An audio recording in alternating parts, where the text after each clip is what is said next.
back.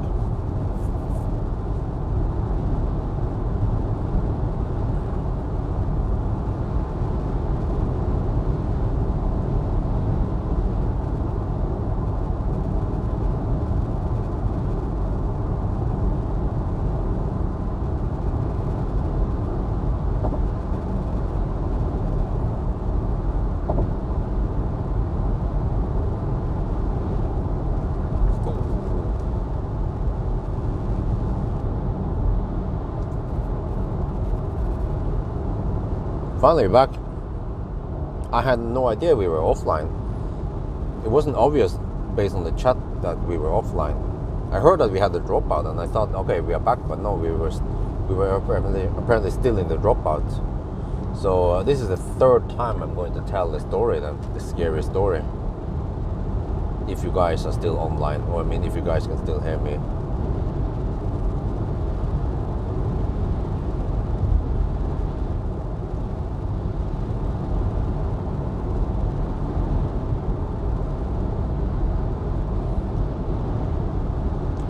Earlier this week, I was doing a range test, and I wanted to check the weight on the scale at Minnesota northbound.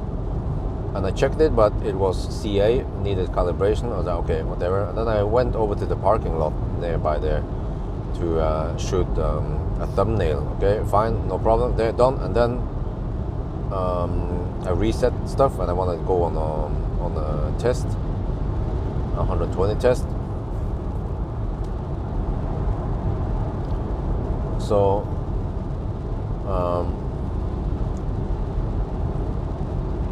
but there's this ramp onto the motorway that goes on a slight bend with a little hilltop. And I just, like I always do, I just slowly accelerate into the ramp, and then, you know.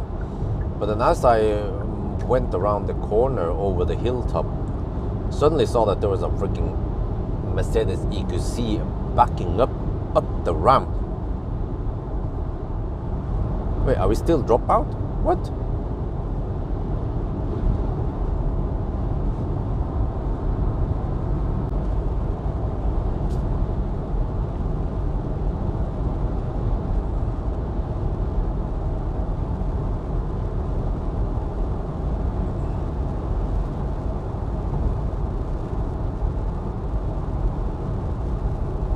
Okay, are we finally back now? This is going to be the fourth time I tell the story, man.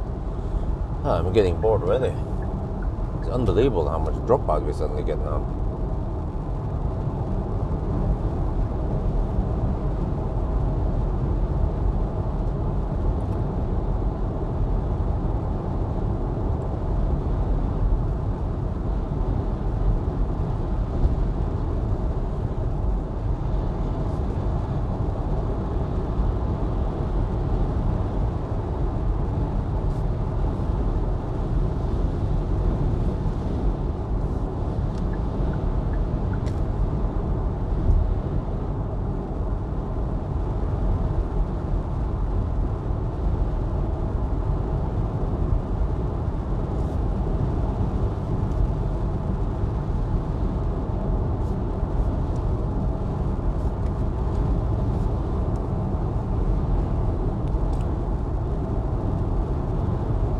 Oh, okay, you heard the EQC. Oh, you heard it.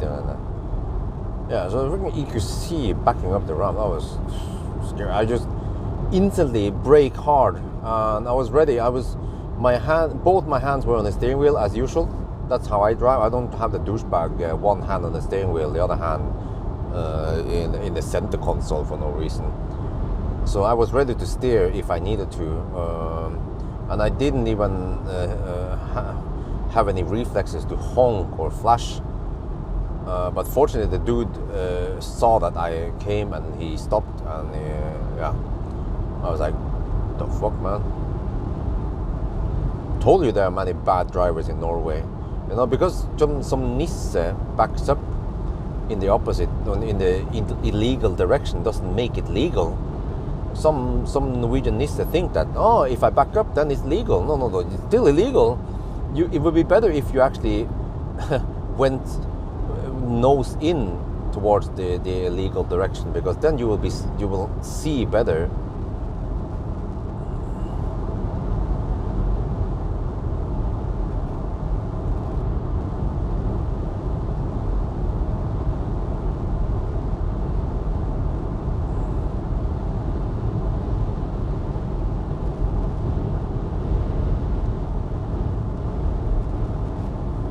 Yeah, I remember it's a bit snowy over here, but I think once we reach Strömstad, it'll be better and almost dry.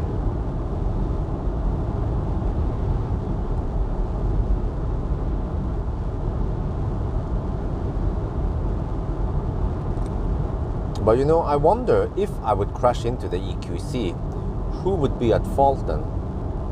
Me or the EQC? Because technically, if you are back in Norway, the general rule is that if you are backing up, you have to yield for anything. Which means that if you back up and hit someone, it's highly, high chance that it's your fault.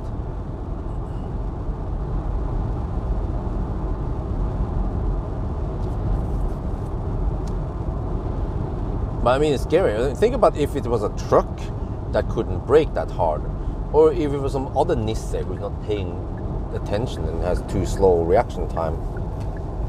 Too bad I didn't run the camera then. I was about to set up. I was about to run the camera to mention that, oh, how is Mjøsen today, you know? But camera was not running.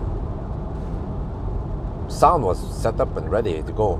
Just didn't press the play record.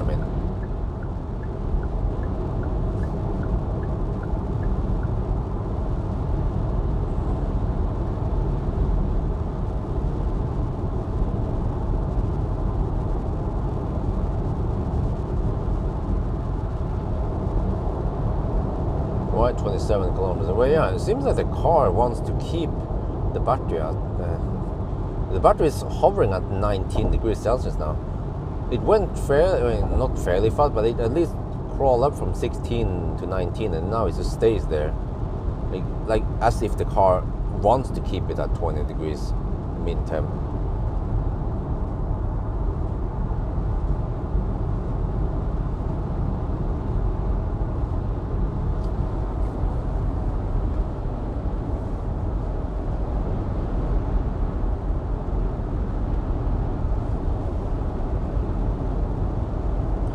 Arrived destination. How what?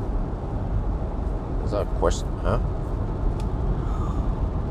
Do you mean where we're going? We're going to Jessheim. Well, actually, I have to do a little quick run over to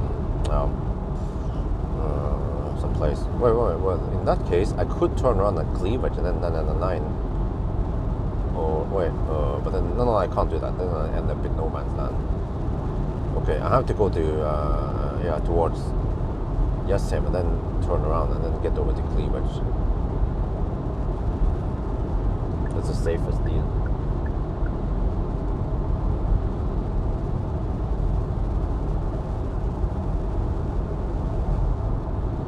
Oh, I have to say that the roads are quite busy now for a Sunday morning. Dude, what the heck? Which way you going, man? Going over the middle line. I don't have too much space here on my lane. Man, freaking Nissan everywhere. I mean, the right lane is plenty large.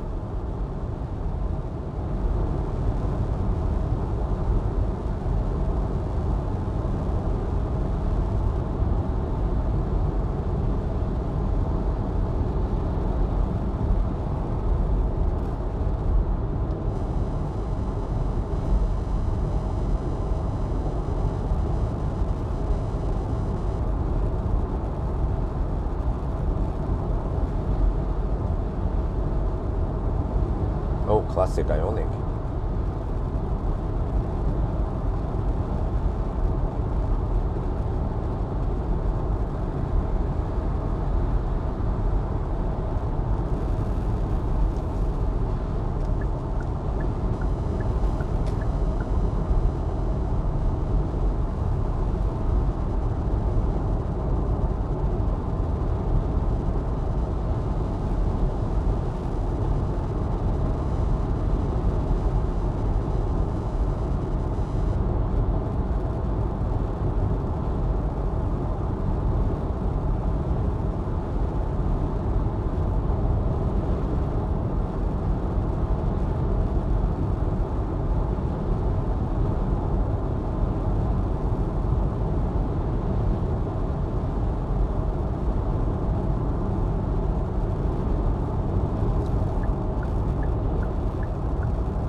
cannot bypass battery. What does that mean?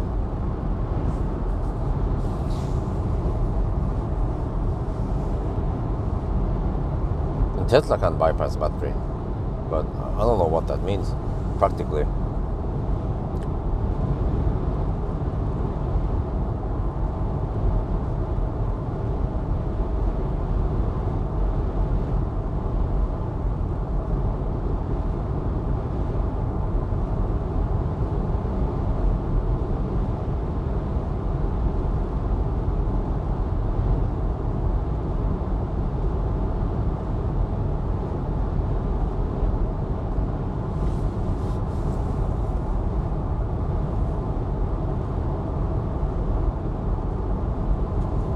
Preheating works against heat pump. Oh, okay, that's what you mean by it. Okay, so Tesla can bypass them, right? So that you just pump heat from the battery into the cabin. But this is strange because how's this again? Yeah, when you're driving. Okay. When you're driving, you could scavenge heat from the battery, but then the AC compressor is only needed to suck heat from the battery. But when you're stationary and charging, you might have active cooling, and you can't use it to cool the cabin in addition.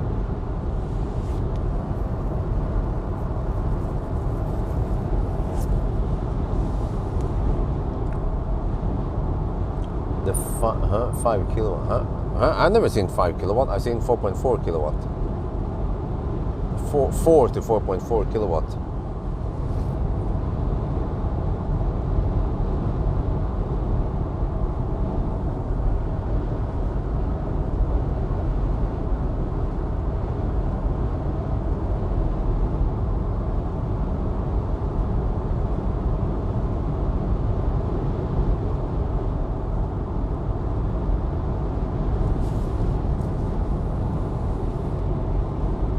We are 13.5 kilometers away. Yeah, battery temperature is 20 to 30 degrees. Seems like the car always wants to align up so that we get 20 to 30 degrees.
Almost there, 10 kilometers left. Yeah, it's still 42.5% left. Plenty of juice.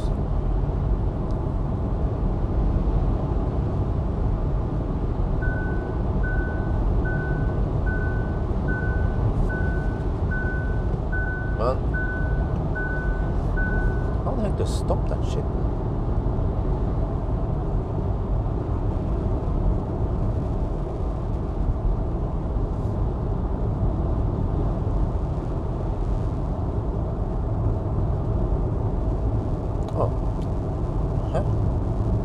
Disable some of that stuff.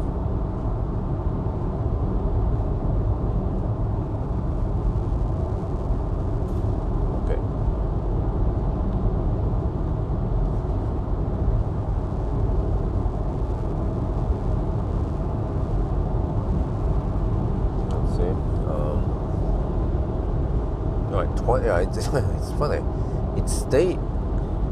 The battery stays at 20 to 30 degrees Celsius for the last 5 minutes now.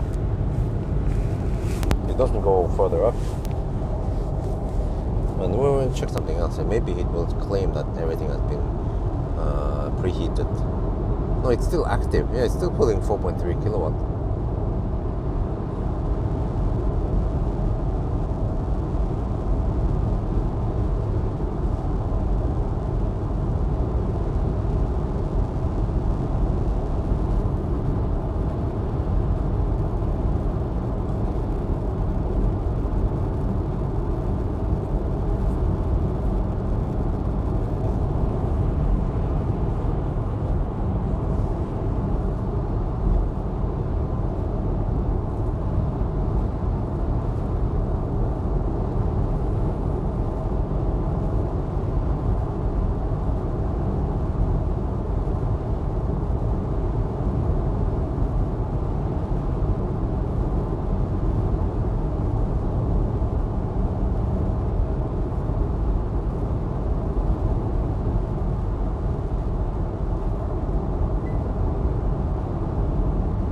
Huh? Battery preconditioning completed. What? It preheated to 21 degrees Celsius and it stopped even at 40%.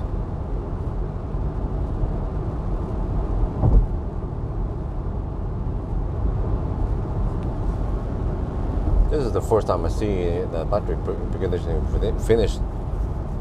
So, well, it doesn't want to go about 21 degrees.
Wow, the car. Oh yeah, I forgot.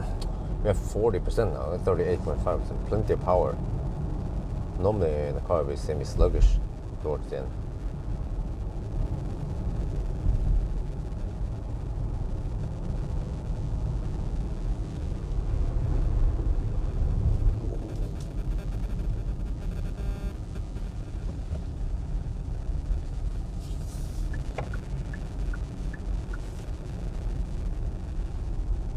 Wait, did they upgrade the main charger? No. Oh, they just have a cable holder.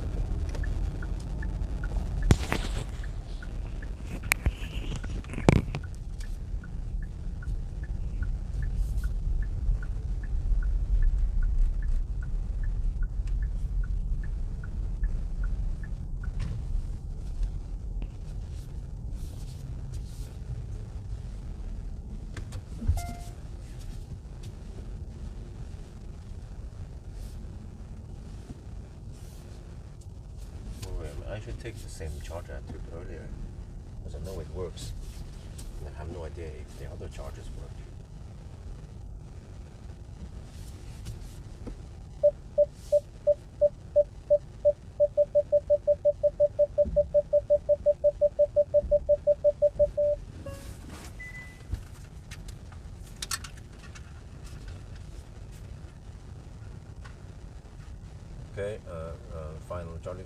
831 kilometer. This is Strömstad, and 362 watt-hour per kilometer so far. I think I need to take a little power nap now, but I'm not sure how much time we have. Just have to deduct for a little nap.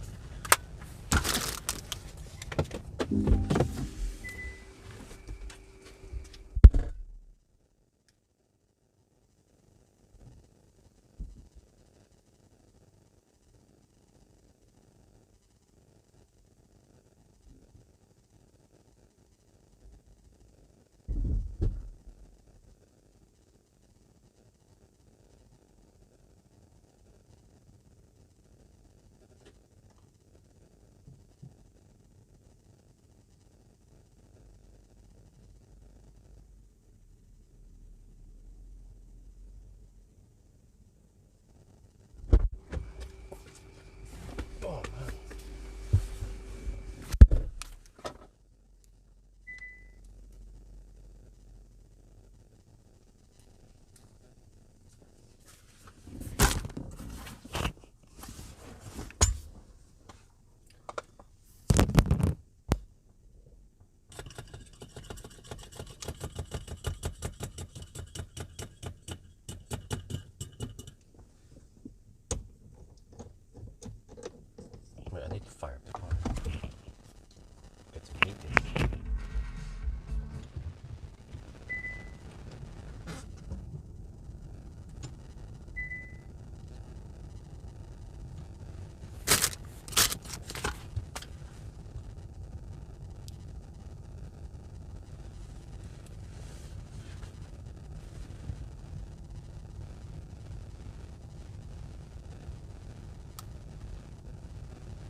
172 kilometers, okay. What was the consumption now? Shit, I didn't see. It's silly that you can't see that. Oh, you can. Okay. 360 was this consumption. That was... okay, if we expect 360, the next one times 172, that is 60. Yeah, if I go for roughly, this time no preheating needed, I could even go around 70%.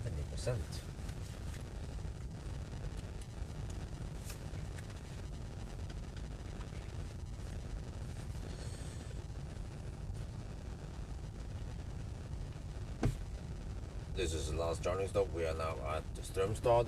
Not much to show. I arrived with almost 40% this time, which means that we just need a quick top. Look at that. I actually saw a notification while I was driving that preconditioning finished, and the preconditioning stopped at 21 degrees Celsius. So it is in optimal temperature for getting the maximum speed.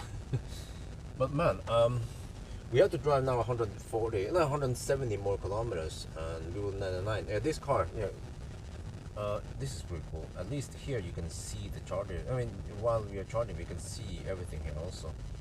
Oh yeah, did it reset this already? Oh no.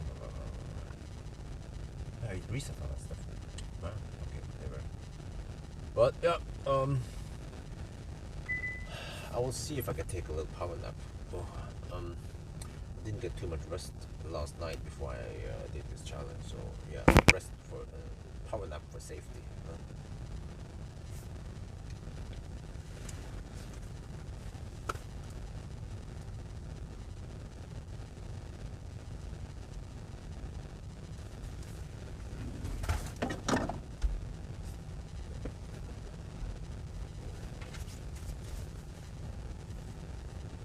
Wait, are we getting a slight drop in here? Oh, because the battery is not hot enough? Yeah.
You know, most so-called premium luxury cars, they will have the, I don't know what you call it, the leg support on the rear seat, or maybe even the passenger seat, like the Chinese cars, like Expo G9 or Neo. Well, guess what?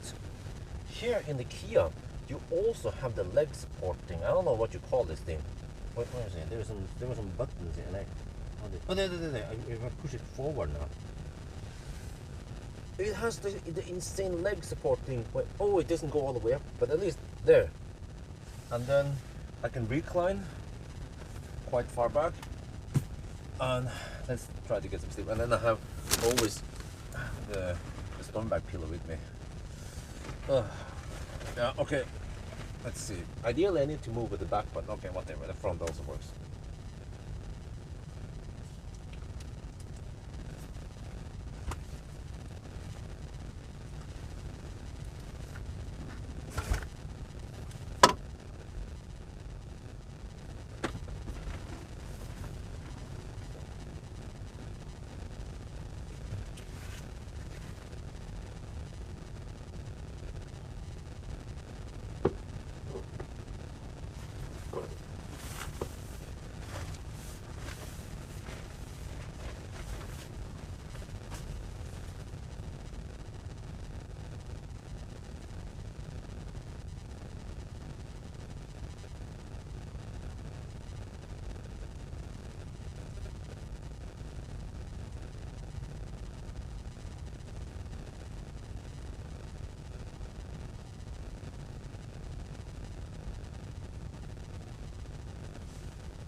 Oh, what the heck?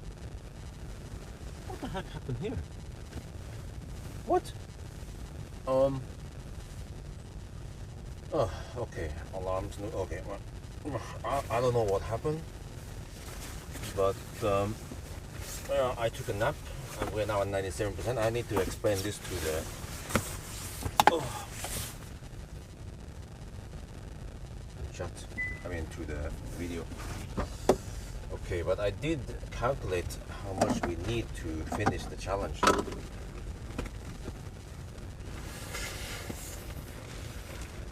man.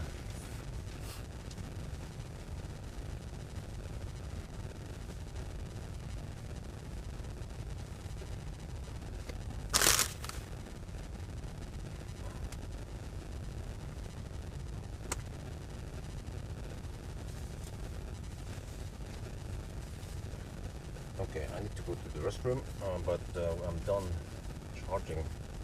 More than done. Just have to calculate that I stayed here. Yeah, by the time we leave, it's going to be half an hour deduction total.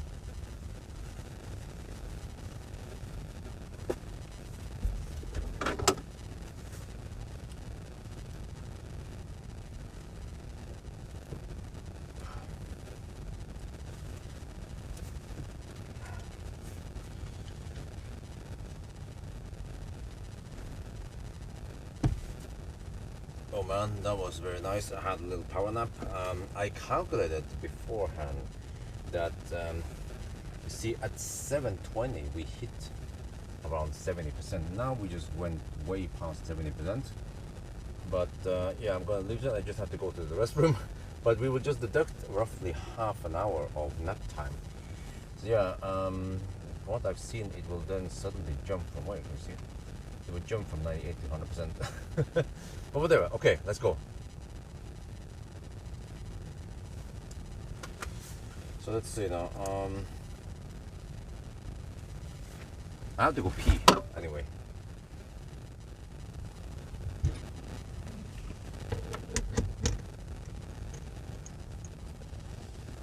Man, that was much needed nap. Yeah, I can just disconnect now and move the car. Then I pee. It doesn't matter really how many percent we have. Whatever. What is it? There's another stuff, right? Is that not a charge? What?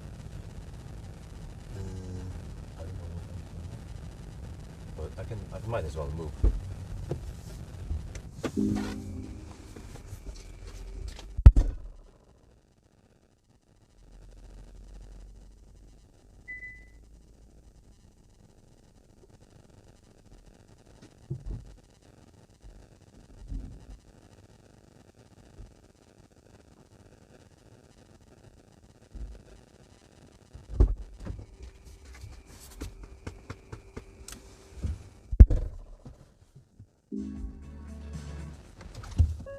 Let me see. Just want to move over there.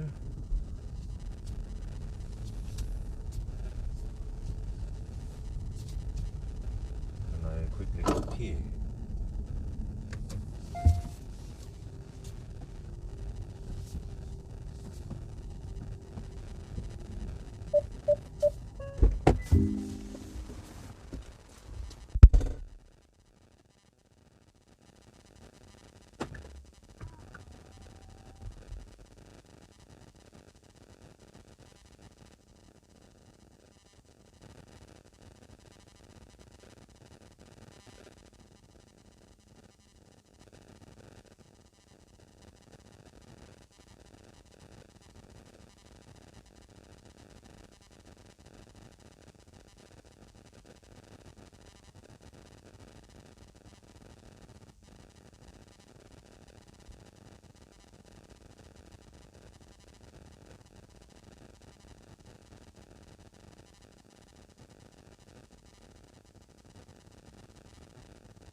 Oh man, let me see.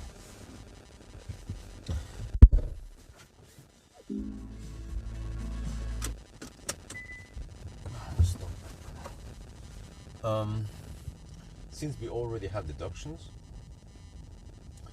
just have to get ready. We might as well make it 26. Okay, let's see. It was 5 plus 8, 17, 19 plus 5. Yeah, 24. Yeah. If we just wait until 36, we wait 3 more minutes. That means it counts as if we started at 11.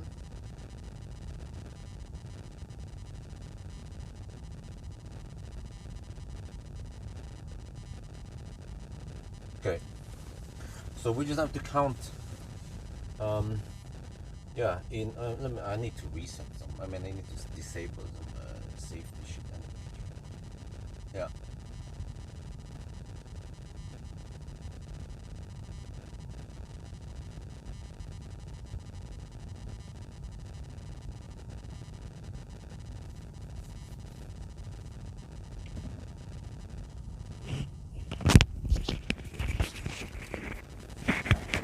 Okay.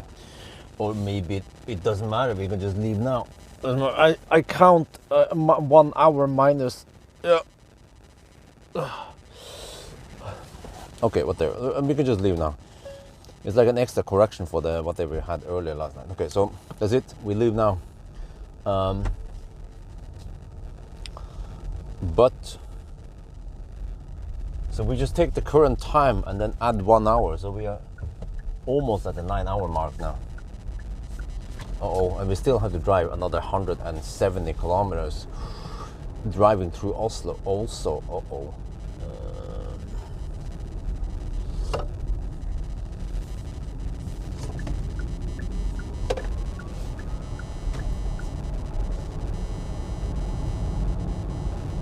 At least it's bright now. That was a half an hour nap I took. Oh, much needed sleep.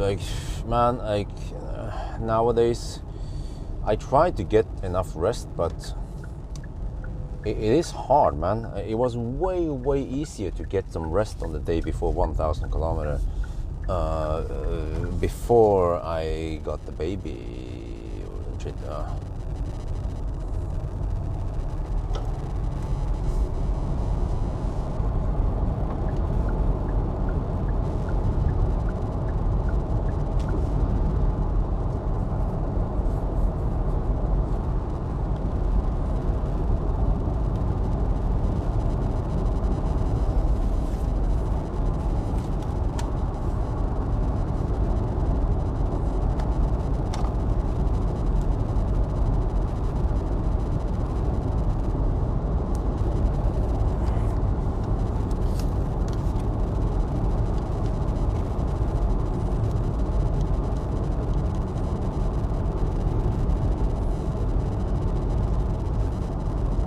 Alright, we're back on the road. So, just to make things simple for you, you take the current time and you add 1 hour, and that is a 1,000 kilometer time. I have kept track of all the corrections now. So, which means that we're almost at the 9-hour mark, and we have done 834 kilometers. Oh, shit! This will not be a 10-hour run. It will be slower than 10-hour. I don't know what the heck happened there. I did my best. So at least it's bright outside now, yeah. So we just have to finish this challenge and see how it goes.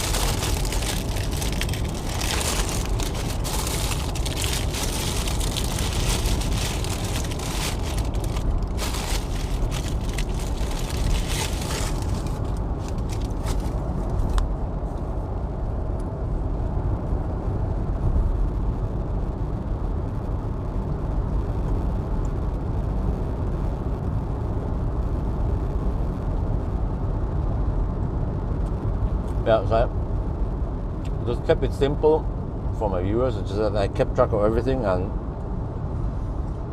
we're almost at the 9-hour mark now.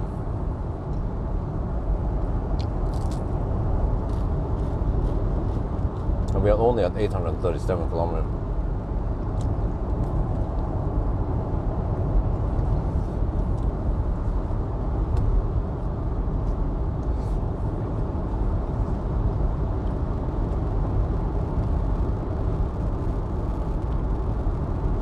Well, actually, since I'm going back to the Expo, I should maybe go to, not sure where, maybe I should just turn around at Cleavage and then head south again. 909 past Cleavage. And then it will make the trip back to Lillestrøm slightly shorter.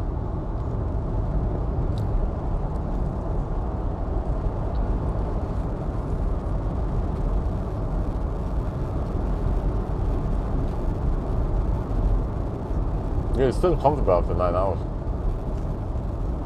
Absolutely.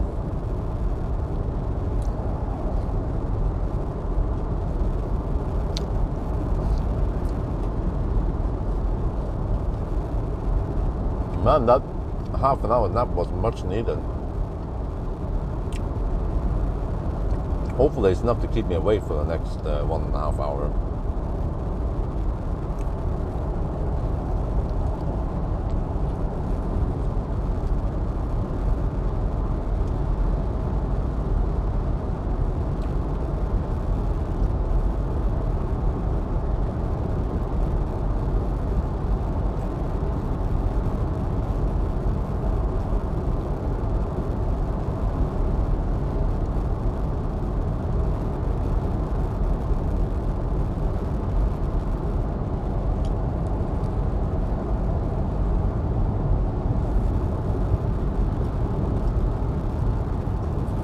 Right, that's after 9 hours, 842 kilometers, 362 watt-hour per kilometer. Those are actually non-corrected data, but they are the car shows 100% correct, or more or less 100% correct.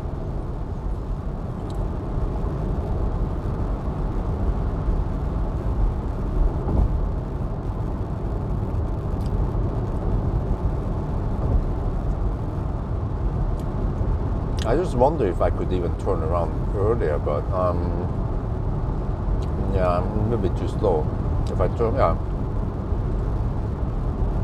if I go to Bergen, turn around. No, I have to turn around at Cleavage.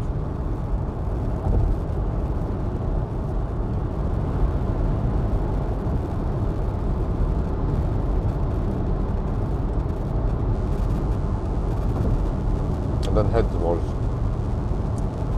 Lillestrøm.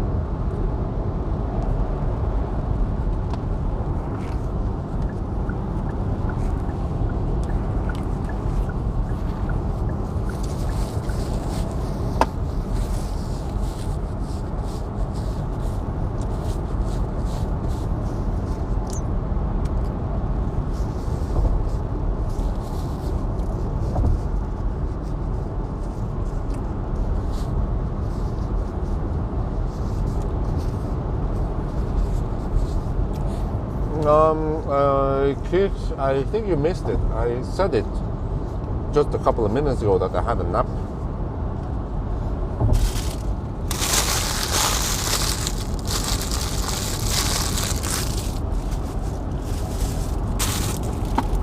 And what is somewhat important is that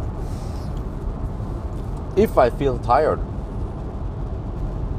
I need to calm down.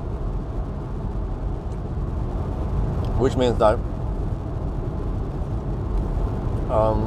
well, actually, I also need the extra juice so I can go to the Expo and back again home. But if I'm tired, which I was roughly just a couple of minutes before we had enough juice to keep going to the next to finish it, I set the clock, and I did not want to go out and disconnect because that would wake me up further. But I knew that I needed to nap. So what I needed to do, just stay calm, try to relax, get the sleep, and then just keep charging. And then we just deduct like we did 36 minutes. I had to go then afterwards, move the car, and then go pee, and then we are here.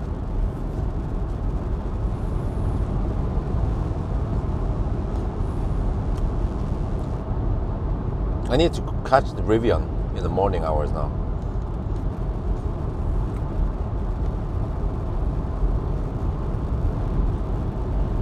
So we should 999 around 9:30, maybe even slightly before, maybe 9:20, and then we just turn around, and then that means that we'll be at the Expo area maybe 9:45, 9:50 maybe.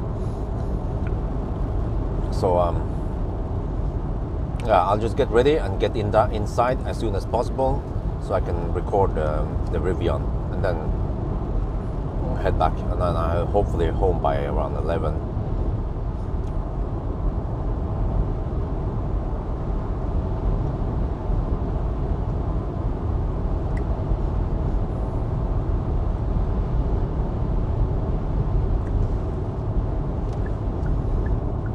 I was getting tired. I mean, I have done this so many times, so I know roughly where my limit is.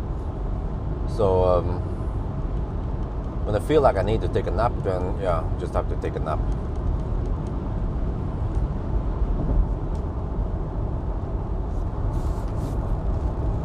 Hopefully I will not be affected by traffic, because it's still relatively early. Yeah, 8. Yeah, I think most traffic doesn't start much yet now. Unfortunately, it's Sunday, so it's Saturday night to Sunday morning is the best day to travel at, because you have the lowest traffic during my travel time. But there might be some border check now.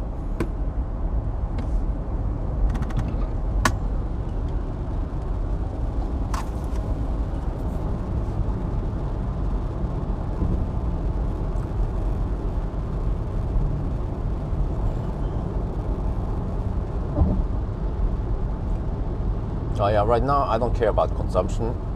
I did a calculation how much we need, and it's usually spot on. So we don't have to do more corrections like, oh, I miscalculated, or I charged too much, or didn't charge. Yeah, we can check it out, because I calculated that we should 999 and get. No, we need roughly 65% to 999. So that means that if we end up with around 35%, 30% actually. No, yeah, 35, yeah, roughly 35%, then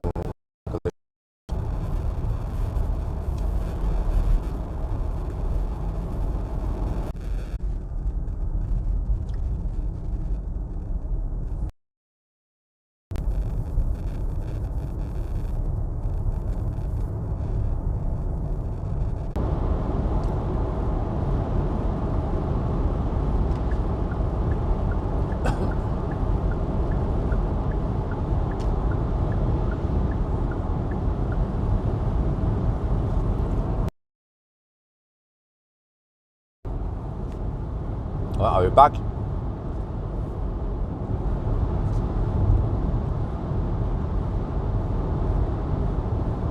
Oh, that's a trailer box. Interesting. Not very common, but that's a Model X. Of course, it needs a trailer box then.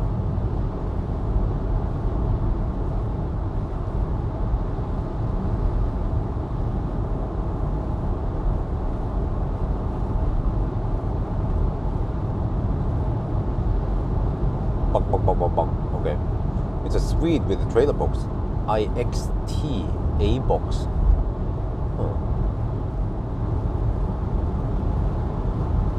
Actually, it doesn't look that bad compared to that X box. It looks hideous, man. It looks like you have a coffin attached to the trailer hitch.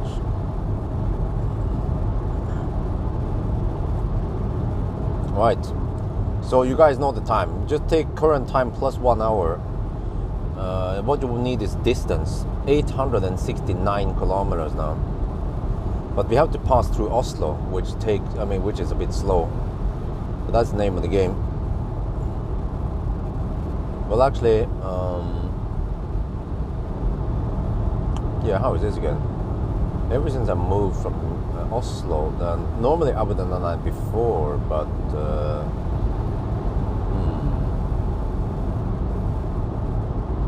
yeah, and I would not have to drive past Oslo. So maybe actually the new route is a bit slower, but yeah.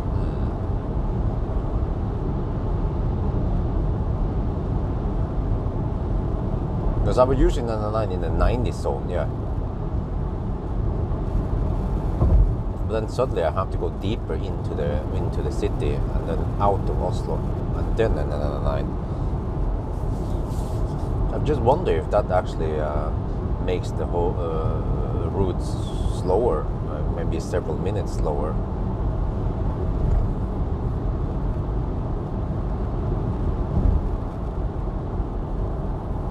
I mean, it should, because there is actually some 60 zone shit we have to pass through also during winter.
Okay, 874 kilometers.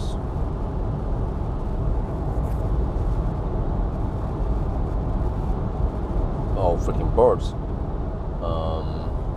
Yeah, okay, fortunately they fly high enough. But this car is quite tall, so I'm in the danger zone of hitting a bird.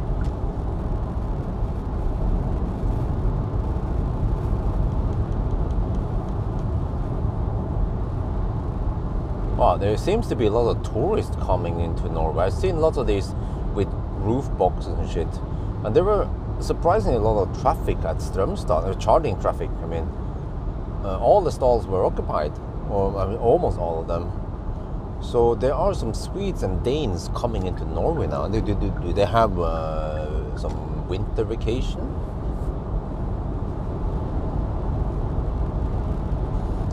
The smell. It's not the fart that kills you, it is the smell. 17 to 30 degrees, it's almost irrelevant right now. It's just going to cool down now. We will not preheat on the last leg.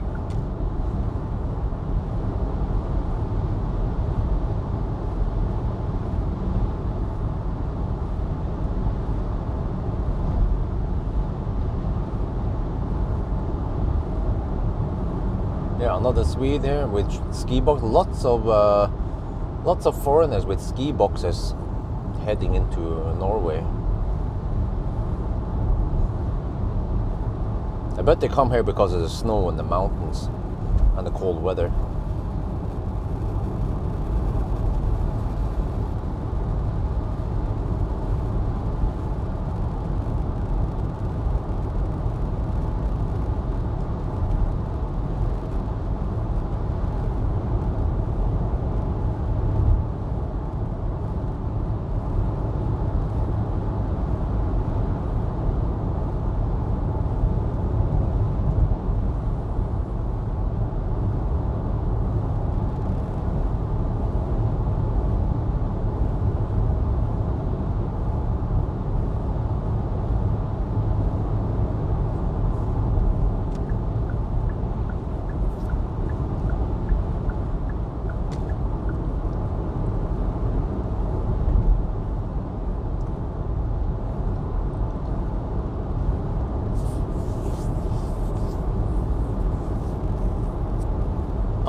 okay, so they travel this weekend, yeah, and the next week they have all, they have vacation. Okay, that makes sense. But that means that next weekend there will be massive traffic then. Maybe even on Saturday night. Well, hopefully not on Saturday night to Sunday morning.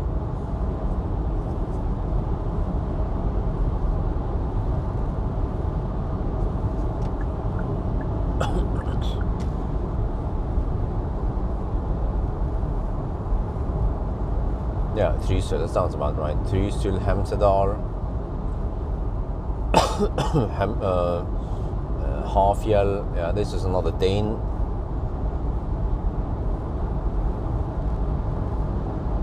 You see a helmet there, probably ski box in the car. Yeah, if they don't need to have stuff on the roof, then yeah, if they can put stuff in the car, I mean, and they don't have too many people, then that would be better for I don't know, consumption if they care, the fossil lovers. But yeah, when I went to Trysil for the Scania event, I learned that it is quite cold in Trysil. It was minus 25 degrees there in the morning hours at least. And they said that it has been minus 30 there also at night or some other day. So I was like, interesting. It sounds like Trysil could be as cold as Folldal, and Trysil is a lot closer. Usually I need at least 3 hours, maybe sometimes, I don't know, 3 to 4 hours to get to Folldal. It's a long way there. But if I can get away with going to Trysil instead, we are talking about 2 hours only. So way shorter to go to Trysil to get, I don't know, minus 30 degrees.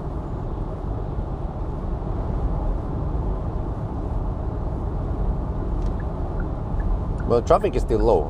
These early birds, they are just tourists. I don't see many Norwegians traveling yet. They don't wake up, but the tourists, they are of course dedicated to travel, and they're out early.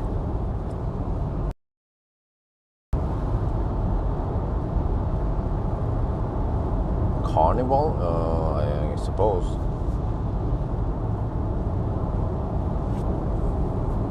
I remember the school that we used to celebrate Carnival. I don't remember when it was.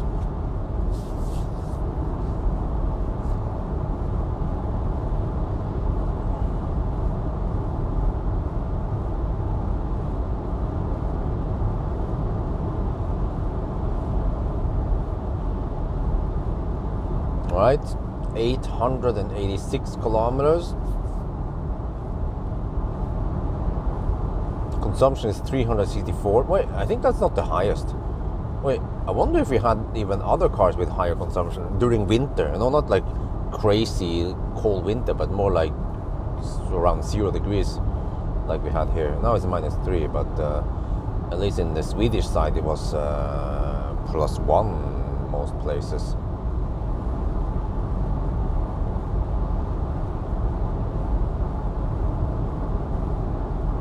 Okay, yeah, but Trysil, yeah, because we have some hills and some dips, some where the cold air can accumulate in a little valley or something like that. Then suddenly it gets a lot colder there.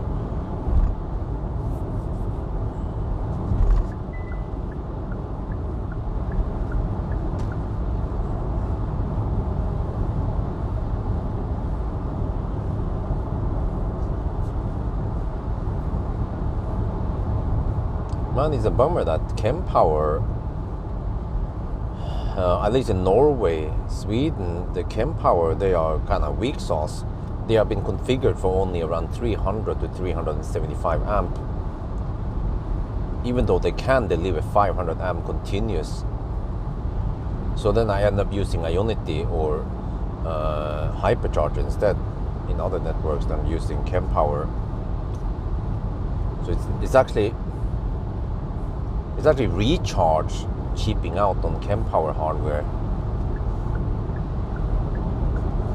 Yeah, they're saving money and using thinner cables and maybe have less power available. Well, mainly just thinner cables.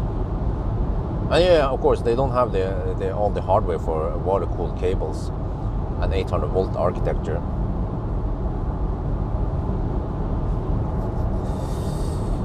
So that's a bummer. I just drive past lots of Kempower signs. I was like, okay, for this car, then I will only get around 100. And yeah, it's silly, man. On Kempower, I don't know what's up with that, but on 400-volt chargers, the eGMP platform is limited to only 250 amp. I think is ridiculously low, and especially because this car has so low voltage for a so-called 800-volt system, then I'm getting only around 100 kilowatt from Kempower or 400-volt chargers. So maybe that's also the limitation at the V3 supercharger. It'll be 250 amp roughly times no wait, 250 amp, that's times 500 volt. Oh, that's more than 100 kilowatt. Okay, we'll see once I test it.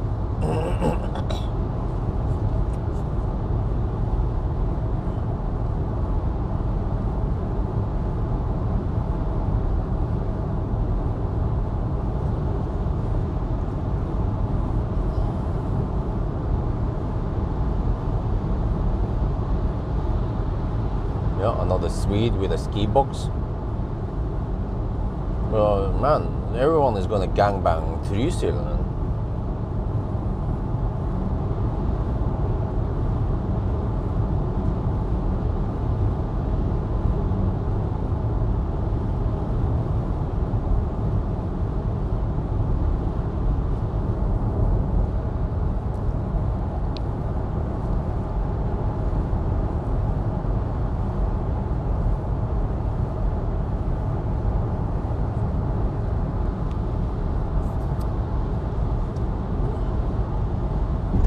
Wait, I got an idea. We turn around before Oslo, and then we drive south again. Enough so that we can turn around and then 999 somewhere before Oslo. And then I could just poke over to Lillestrøm. Yeah. It doesn't really matter as long as we 999 at one. I mean, we finish 1,000 kilometer and so on, right? Okay.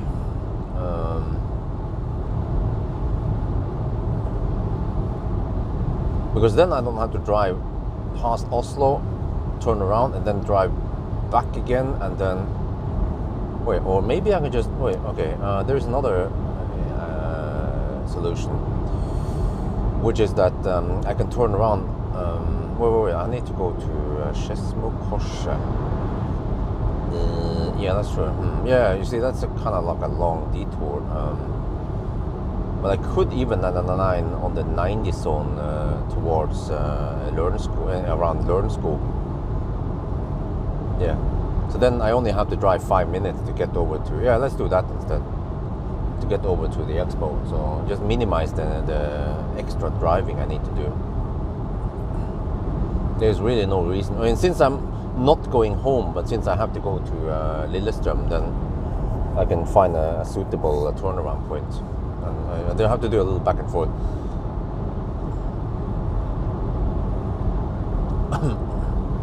Oh shit.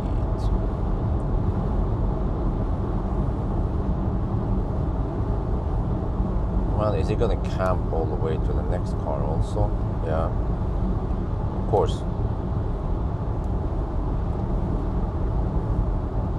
Well, I haven't done the calculation yet, but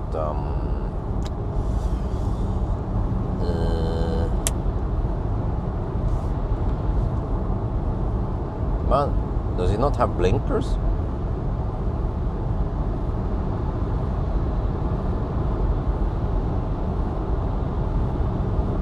I mean, well, these guys are so annoying.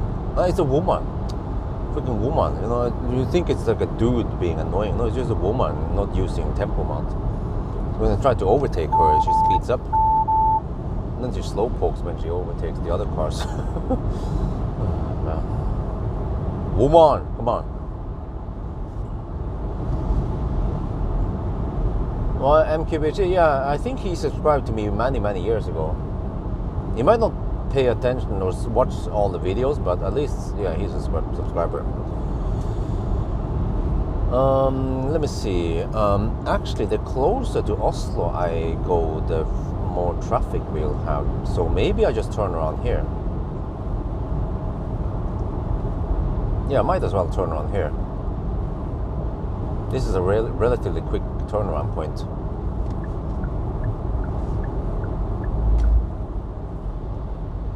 And then I'll just navigate to a new point. Let me see, Lillestrøm. Okay, here. Just navigate here roughly. Then.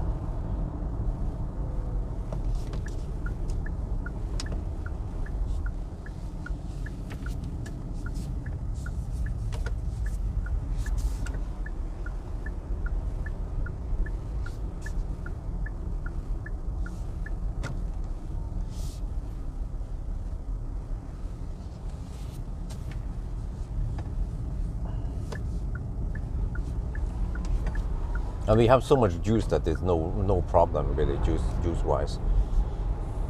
I still have 75% now.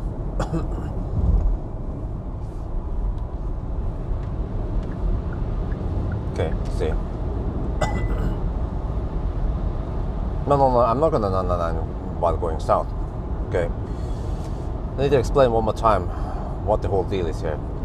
I need to just drive this extra loop now so that I can 999 close to Lillestrøm, because I'm going to Lillestrøm. Normally I would end up in Jessheim, or previously before I moved I would end up around Oslo, but this time I need to go to Lillestrøm and record the Rivian. So instead of me going past Oslo, heading north, and then 999 past Kløfta, and then drive the distance, drive another half an hour or shit like that, or at least 20 minutes back again to Lillestrøm for no reason. I can just turn south now, drive an extra loop, and then turn around soon. So we 999. Okay, if I turn around on the next one, that will be. We are currently at 905 kilometers plus 82. That is not enough. We just have to keep driving. We have to keep driving so that current distance plus the navigation distance becomes more than 1,000.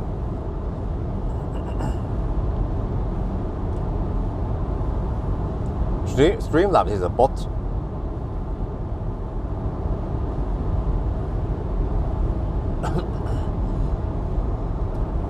We don't have any moderators on, but the host, me, can also moderate, ban people or whatever, do some basic stuff at least.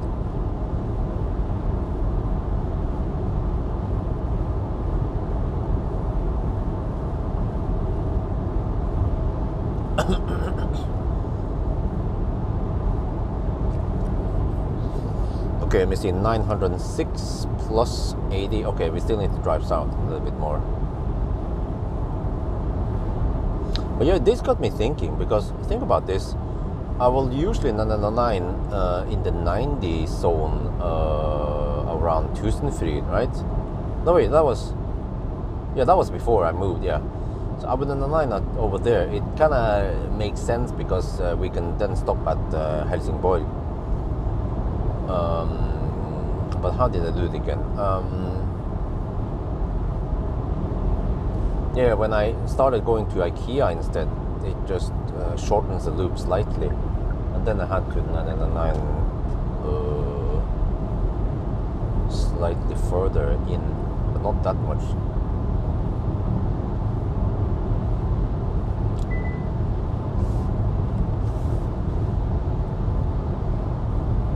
But now suddenly, once I moved to Jessheim, then we actually have 2 times disadvantage when I think about this. Because normally we will start from Alnabru. Here we have to drive an extra distance north of Oslo with some 80 zones and 90 zones and even 100 zones before we even arrive at Alnabru. And then we pass it, okay, fine.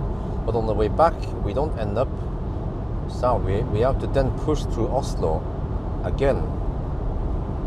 So, this makes me wonder, the new route via Jessheim might be somewhere between 5 and 10 minutes slower, but maybe 5 minutes slower at least, based on my gut feeling.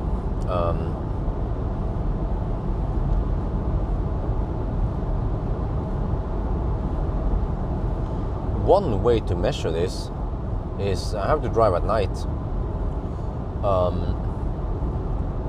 Yeah, I have to drive from. But we might as well start from Jessheim since that. Yeah. But I have to measure how long it takes or average speed. I have to measure some checkpoints. So I measure from my home over to Esso, Alnabru, time and distance. Just write them down. And then from there, I keep driving until Tusenfryd, where the 9 point is usually. And then I do a checkpoint there, distance, time, distance again. And then I turn around and then I check again the extra distance I need to drive. Wait, I have to pay attention now. I'm going to turn around soon. 913 plus 9. Okay, that's enough. Okay, next turnaround point, we turn around. Let me see. Where is that? Okay, at Solli. Yeah, okay, at Solli we turn around.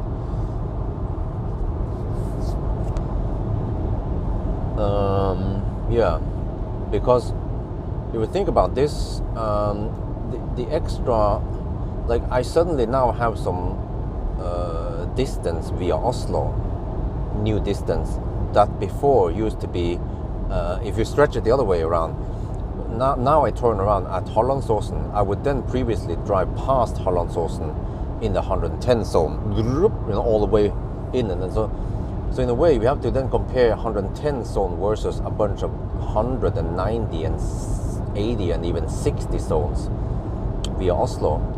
That might impact the time quite a lot when I think about this. And I can always track back and see when I started doing 1,000 kilometer challenge from Jessheim, and then how the heck I'm gonna correct for this.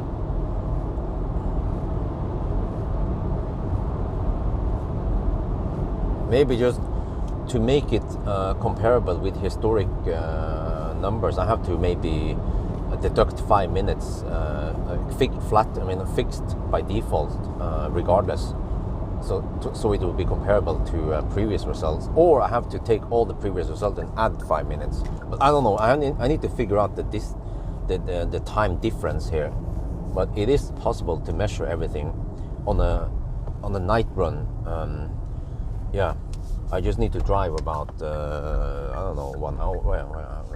Jessheim to downtown Oslo, to Jessheim to Alnabru, and then all the way to Tusenfryd, and then turn around. Now I remember. If I would go to Helsingborg, I would 9 in the tunnel before Tusenfryd. But if I turn around at this IKEA instead, I would 9 in the tunnel after after Tusenfryd. So it's like 3-4 kilometers longer into the city.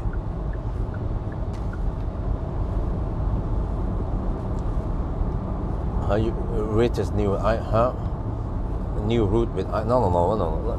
There is no need to retest everything. We only need to retest the route that differs, which I just explained to you. The route that is different, because you have to know where the old start and end point were, and then we just test the new start and end point, from Jessheim to Alnabru. But we also have to measure the other way back. On the way back, we will not stop. The 999 doesn't end at Tusenfryd anymore. It ends somewhere north of Jessheim. So, but at least north of, towards Kløfta, that stretch is also 110, which is equal to the stretch south of Hollandsåsen. But the slow stretch is the 190 and 80 zones and so on around Oslo. So we had to pass Oslo twice extra. And I don't know how much it counts time-wise. Of course, the consumption will be slightly lower since we drive slower, but it's not that much. I mean, for example, if you find out that we are losing 6 minutes total, we might correct it as 5 minutes, because you also save a little bit of energy by driving slower. No, Google Maps is not good enough, because Google Maps is not based on my cruising speed. We actually have to drive the distance, but it doesn't take that much time.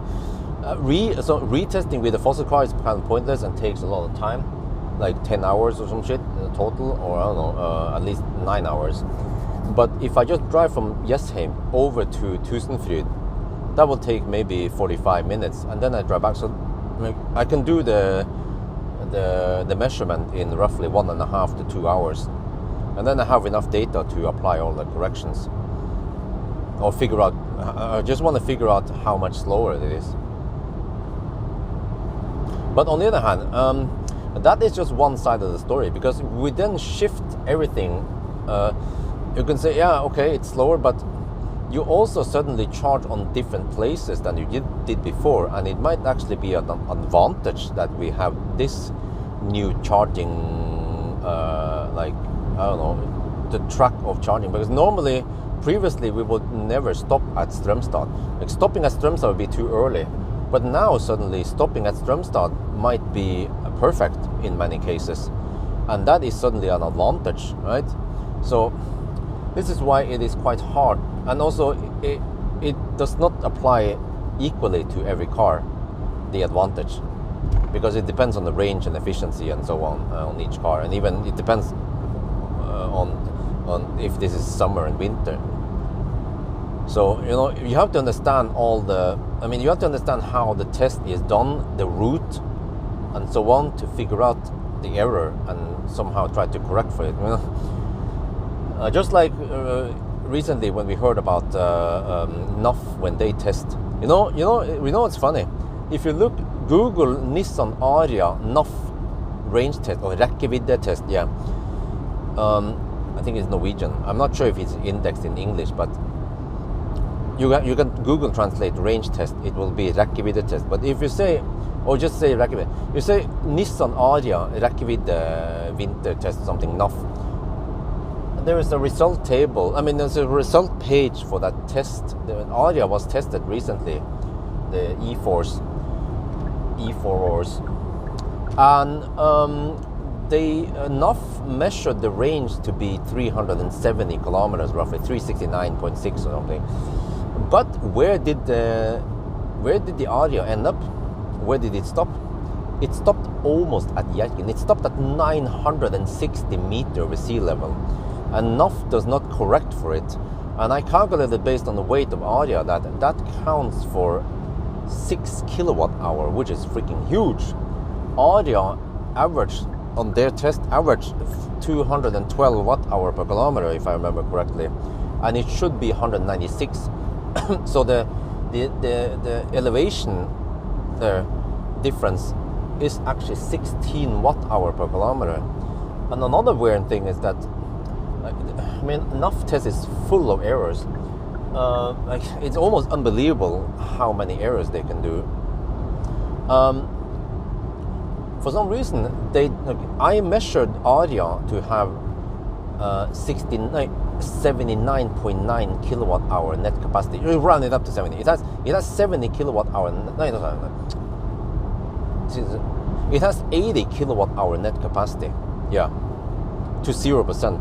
But I also measured another 5.1 kilowatt hour past zero, which means that if you drive until the car stops, you should get 85 kilowatt hour total. NAF, when they tested, they also test until it stops. For some reason, they got only 78.5 something kilowatt hour. So they have roughly 6.5 kilowatt hour less net capacity than what I measured. That's a big mystery how they did that. And also, huh? I thought your speed is content limit. Yeah, exactly. But the I don't know. You don't understand the whole setup here, Finland guy. The problem is that we okay. Just put it simple. The old route versus new route now. Yesim route. The old route had, more 110 zone. We replaced 110 stretch south of the new turnaround point. We replaced that stretch with a bunch of 190 and 80 and 60 zones, But okay, back to the NAF test. So somehow they have less usable capacity than I got. Way, way less. That's a big mystery.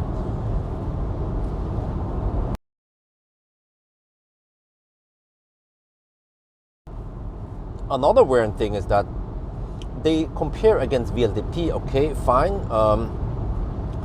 But they in the table, you guys need to look at that page.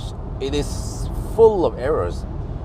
I mean, it is so bad that I want to make a video about this to highlight this. Okay, we just use enough as an example. Just learn from other people's mistake.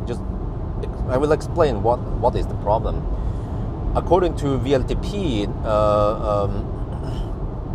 Aria has almost 500 kilometers of range, 495, I don't remember, almost 500. And then according to VLTP, it consumes a little bit over 200 watt-hour per kilometer. But if you do the math, you multiply the VLTP range with the consumption according to VLTP, it becomes way over 100 kilowatt-hour on an 87 kilowatt-hour gross capacity car. How is that possible? Because VLTP consumption is including charging loss. And then somehow enough they compare the VLTP consumption with their own test, which does not include charging loss. I'm like, huh? Why did no one discover that mistake? Did they not try to multiply the numbers together just to verify if the numbers make sense? So then they have like a deviation that the Aria consumes a few percent more than the VLTP. I'm like, no, it's a lot more. It's a winter result. It's supposed to consume a lot more than the VLTP consumption. So the test, man, I mean, the more I look at the test, the more errors I find. I keep finding more and more errors. So, and the problem is that there is an article, or I'm not sure, I wouldn't say article, it's more like an opinion, a written opinion from Fred Magne Schillebæk, which is the main editor of Elbil24, and they are really skilled people, Elbil24. He explains in detail what the problem with the NAF test is, and he goes even deeper. He says, NAF is the NAF organization, and they have motor, and they have interest in go. They have interest in promoting Motor, which is the member magazine. So there's like some political stuff behind that stuff, and they also actually actively spend money promoting their own. Yeah, there was something about NAF. They actually kind of demanded. They demanded or requested. They requested or demanded some car manufacturer to refer to the NAF test as like the reference test or the real world test, because they claim that the manufacturer's own data or range is not realistic, but NAF's own test is more realistic, and that car manufacturers should refer to their faulty test. So I'm like, are you guys for real? When I read that from Fred, I was like, huh? It becomes Comedy Central, man. I mean, I have nothing against NAF. It's just that the way they do things, it starts becoming a bit ridiculous, because you can also read it. Enough, they claim that they do this test for the consumers. You know, they include BZ4X because the consumers want it. Okay, but if the consumer is the priority and the goal here, the target here, why are they actively confusing the consumers and misleading them, to be honest? And they know about the elevation error because many years ago when they invited me to the test, I wanted to know how the test was performed, and then when I heard how it was performed, I pointed out the obvious flaws.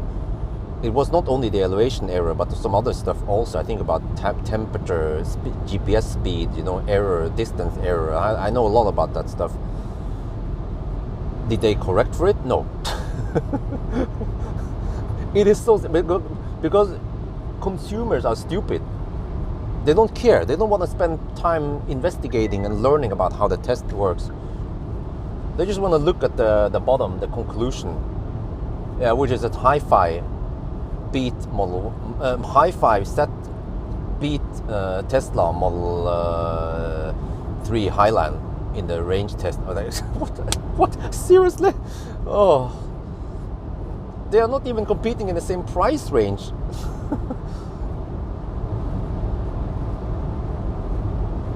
And also, they don't compare against previous winter test. You know, they could have compared the Hi-Fi versus EQS or Model S or some shit. Even the Model S Raven, if it did not have Palladium test in winter, you know. Like, there are so many things they could have done right, but they're just doing everything wrong, confusing the consumers, maybe misleading the consumers to make the wrong decisions and buy the wrong car for them.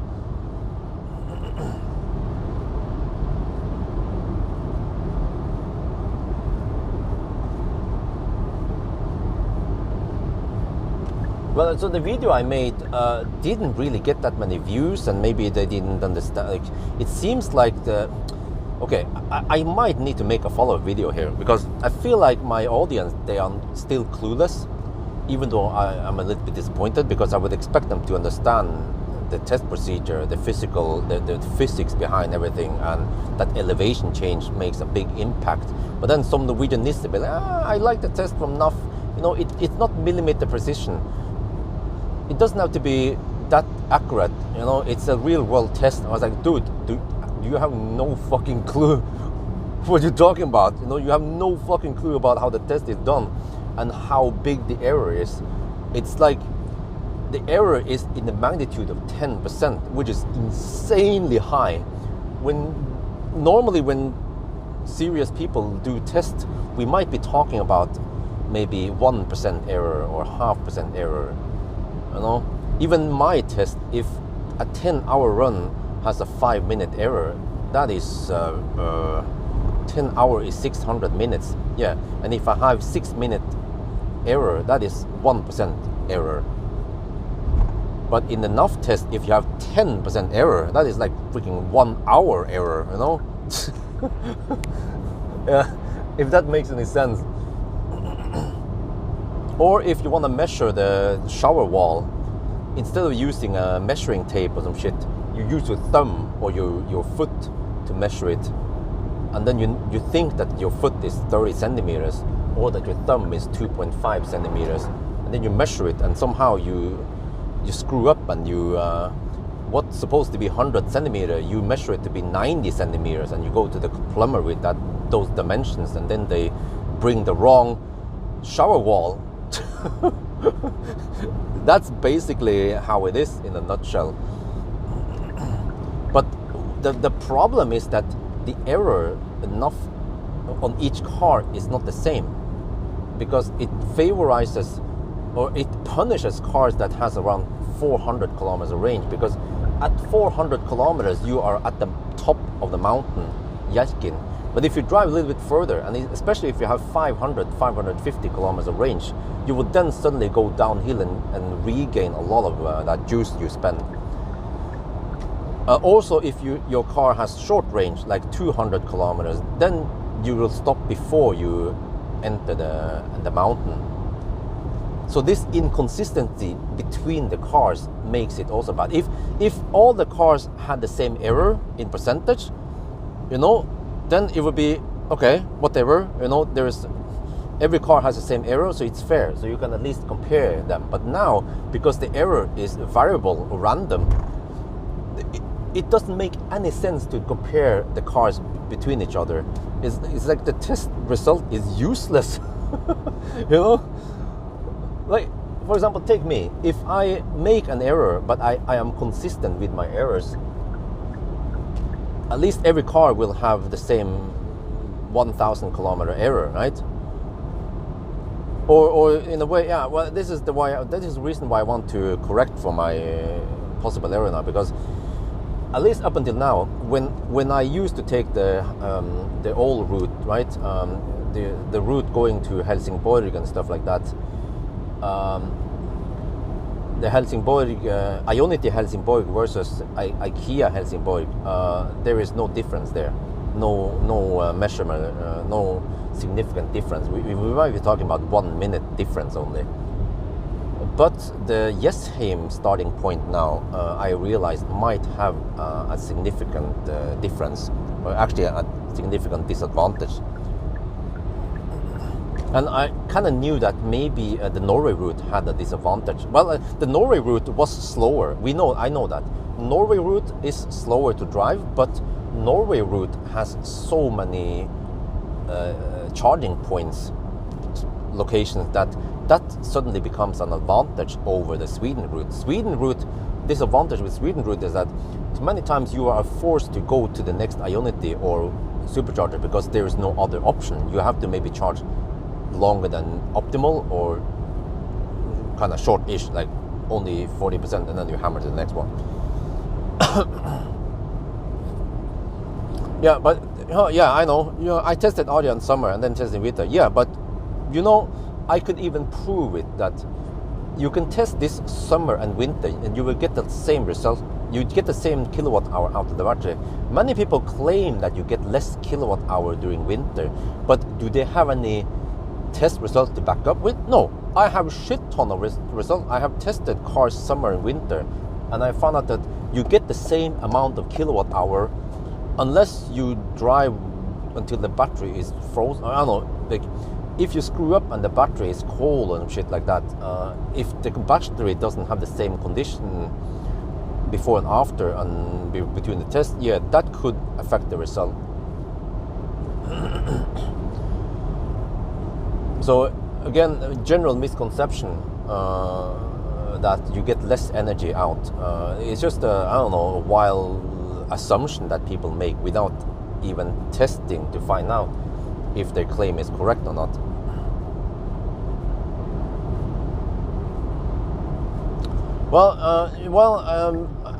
Alan, you don't even know how the test is performed. I can tell you that at least there was a dude who commented that they keep the cars indoor for 2 days in Skur 13. Skur 13 is some kind of, I don't know what the heck it is, some big hall. There's a indoor skating hall there.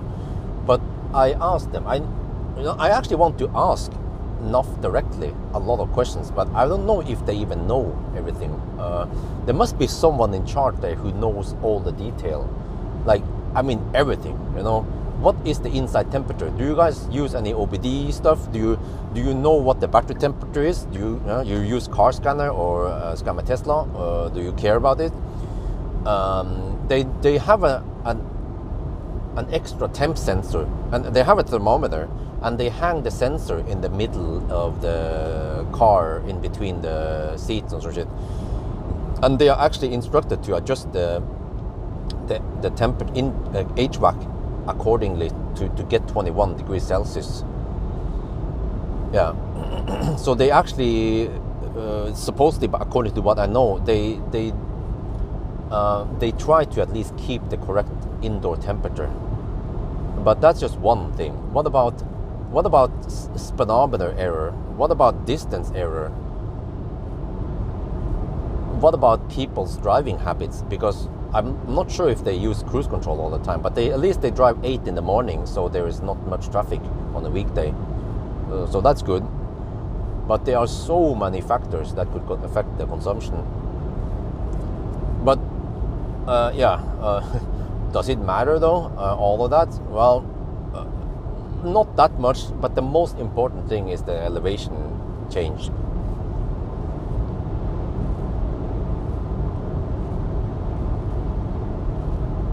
Charge speed varies with temperature. Yeah, but you see, again, I've tested this, of course, that as long as you heat up the battery to the desired temperature, for example, take the Korean cars, as long as you heat up the battery to 20-25 degrees Celsius, you will get maximum speed, regardless of how cold it is outside, you know?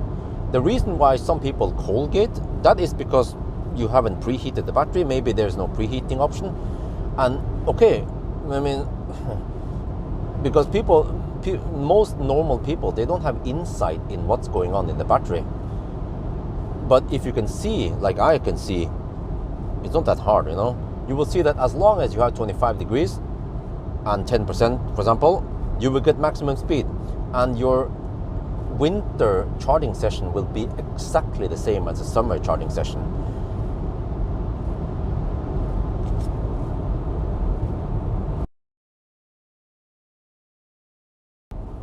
Yeah, very cold battery, yeah. But that is only if you end up with a cold battery. You know that, right? Because you know that the energy is not lost, it's just made unavailable. It's like the energy is frozen there somewhere. But as you heat up the battery, you release the energy. Just like you have seen in a Tesla. The Tesla will mark it as bluish, and there's a snow crystal. And once you heat up the battery, you get the energy back. And the BMS, or SkyMy Tesla, even shows you the correct BMS. But then Tesla will show like a reduced percentage for the user. So as long as everything has been done correctly, they charge up the cars and let it sit indoors. But I don't know if it's 20 degrees indoors or if it's 10 degrees indoors. But at least if you preheat the cars and battery, they want to be at, let's say, 20-25 degrees. So yeah, so I'm not totally convinced with that method. Okay, they keep it indoor but they don't preheat, because actually Marius from BMW, he has a good point that cars that can preheat, they have an advantage. I think the whole idea with NUF is that they want to give every car the equal chance, right? Equal premise, or the equal like starting position, which in a way, yeah, it is fair, but cars that cannot preheat, they already have a disadvantage. And we already see that, by the way, car that cannot preheat for fast charging, like you know, we will see that in 1,000 kilometer challenge, they cold gate during winter. That is the full stack real world test that includes everything. But in a way, when I do the charging test, because I just happened to get the press car during winter, I mean, I can just do, okay, if I don't yo-yo or try hard to heat up the battery, I will then get a slower charging session. And then what? Okay, but if I just happen to get the press car during summer, I can then get a faster charging session. So for my test, I need to get the best charging session, the summer charging session, because that's the one we're going to compare against other cars. And yeah.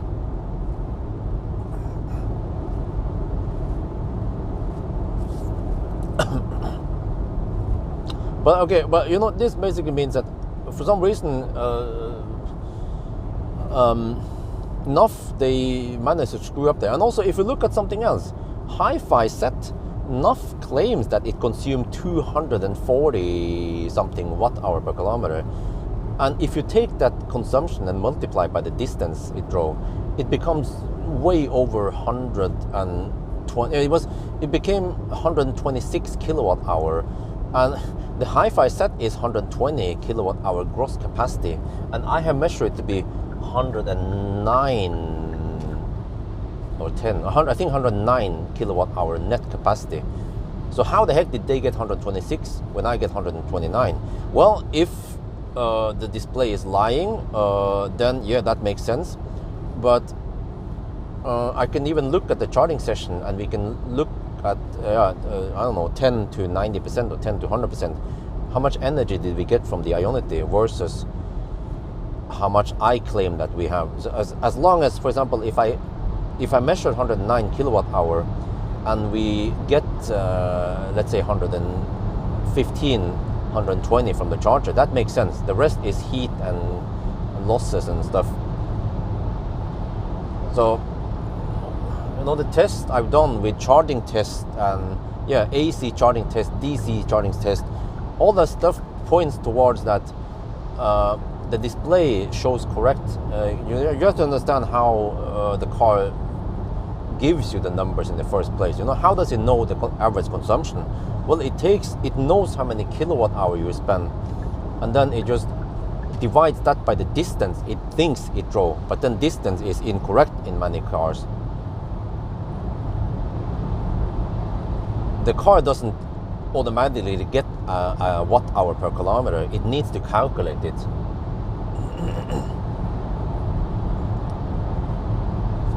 And then some cars will show you kilowatt hour, like Tesla and Neo.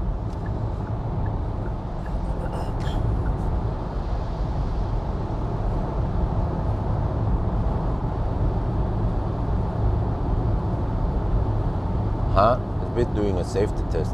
Give all cars equal services by turning off all.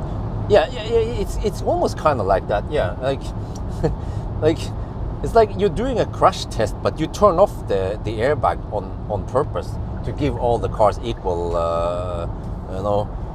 conditions. It's like, why?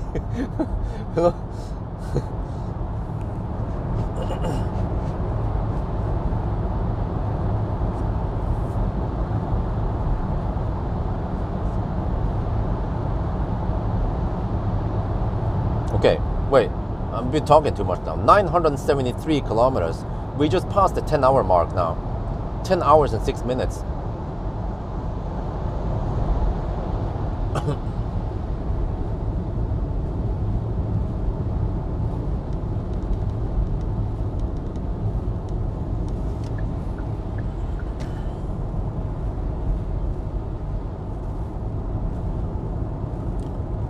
Yeah, but I mean, you know, for me, every time I do a range test, another thing, by the way, interesting. I talked to the Toyota guy, Espen Olsen. He's a marketing guy at Toyota. I asked him about NAF and stuff, but that's off the record. Same with other people I talked to, in the car industry.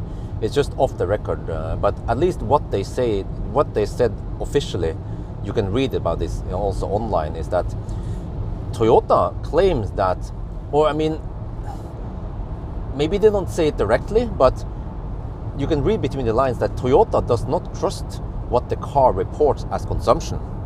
You know, they claim that you should at least back up with a charging test. But I was like, no, you know, every car I have tested, okay, as long as it's not a freaking Chinese car, whatever consumption number you see there, you multiply that by the distance you drove and you get the kilowatt hour you spend, because you just reverse it, because that's how the car calculates the consumption. So you just reverse it and get the kilowatt hour spent.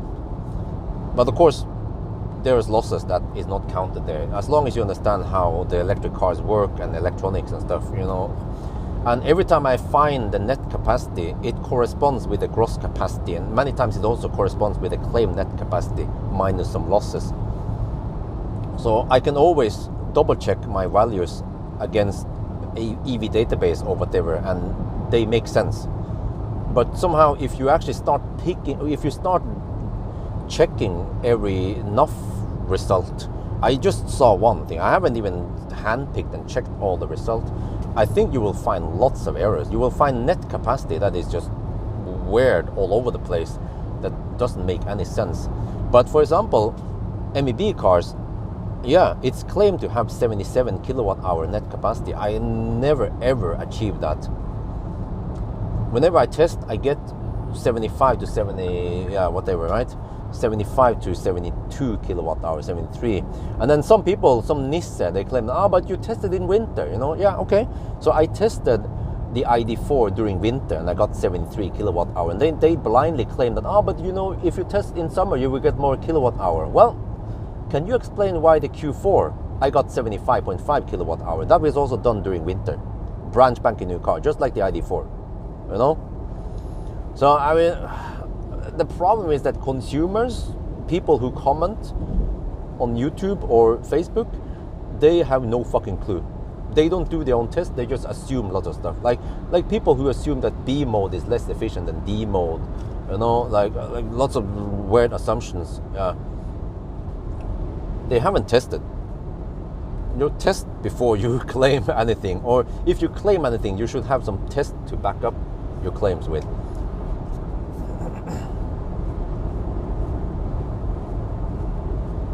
It doesn't matter how they calculate consumption. What do you mean? In regards to what?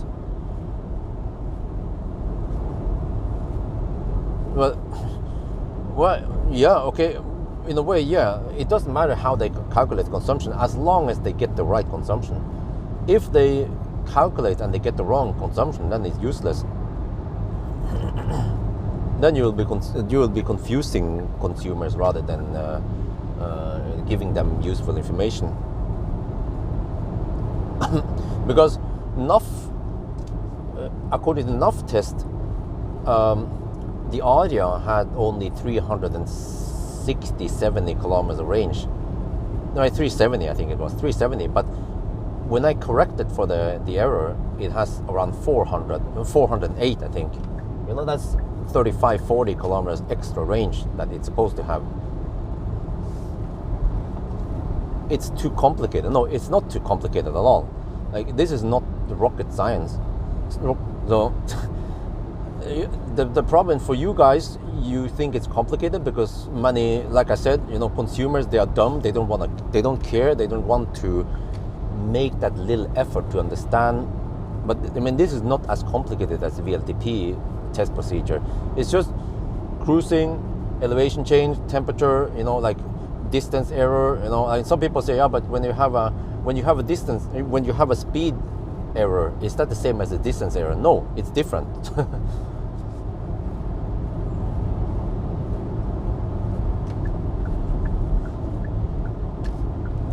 But yeah, so it's funny because Toyota kind of claims that, or indirectly claims that, you cannot trust the car's consumption numbers.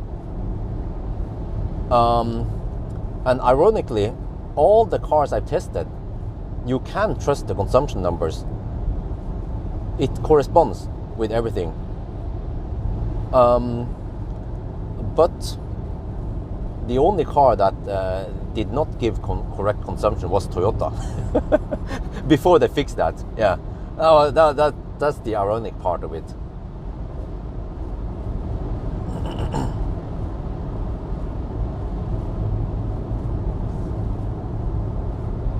Okay, 984 kilometers. I mean, if you talk about fossil, you know, fossil cars, they are also extremely complicated.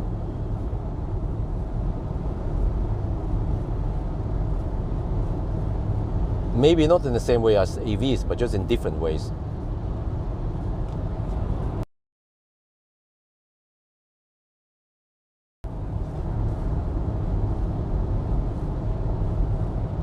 Yeah, for example, yeah, you know what? I think I heard about this before, that supposedly the fuel consumption numbers you see on many fossil cars, you cannot trust it. It's supposed to be incorrect, which is a bit strange.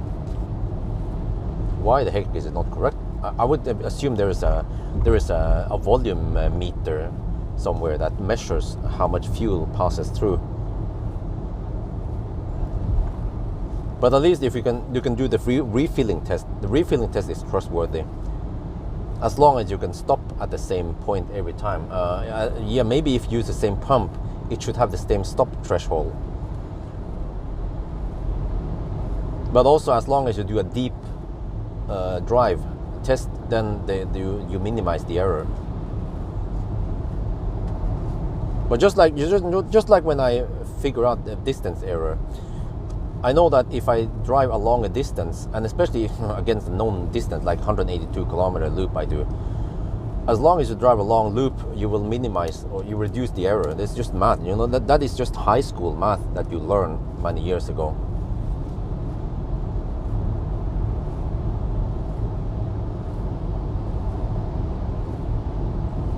Okay, 987 kilometers.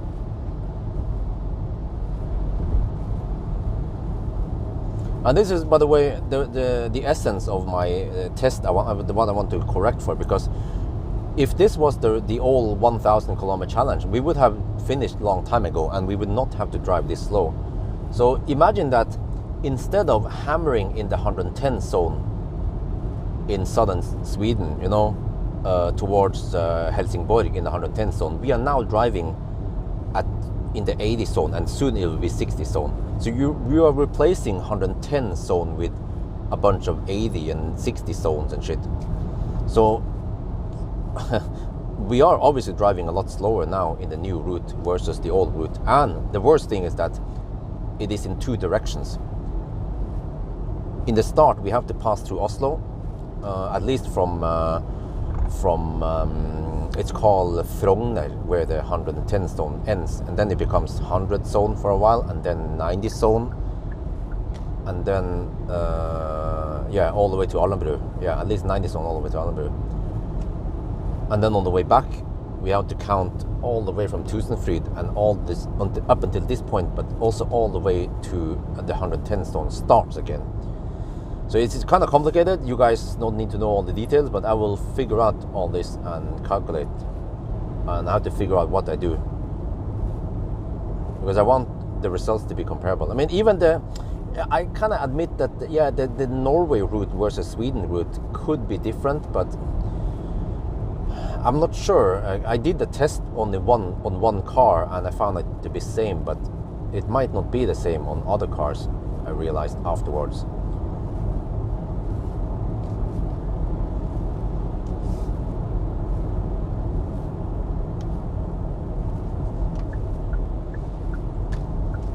But yeah, another thing is that, yeah, by driving slower you also save energy, and by driving slower that could lead to that you can reach a certain charger, because we have seen it, you know, with a new route. Maybe I barely made it to Hogstorp, right? Which means that if I replaced this Oslo stretch with 110 zone, I would not be able to reach Hogstorp. So it is highly complicated, I have to say. So if I apply some correction, I cannot simply take the difference in time. I have to take the distance in time and then maybe subtract a couple of minutes from that one again. You know, like double deduct or some shit. Minus, which is plus.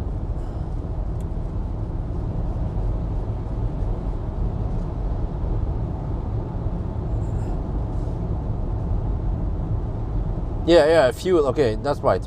Coal fuel is more dense, and that you have that shit also. Yeah. So that's right. I forgot about that. Fuel has different density based on temperature. So yeah, if you think that electric cars are complicated, well, take a look at fossil cars.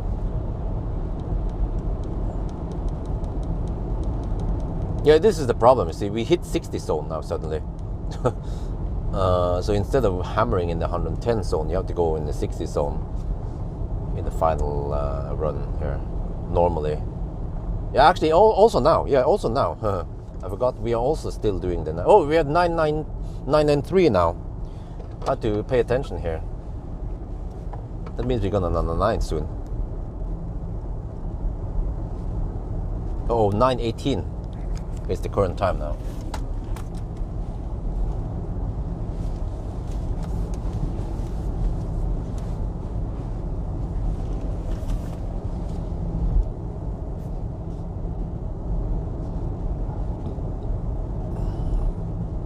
Wow, it might be 9:50. No, it might be 9:25 then. No, sorry, 10:25. Because I don't think we can finish the next 6 kilometers in just a few minutes. Not when we are this slow here. If this was 110 zone, then that would go down real quick.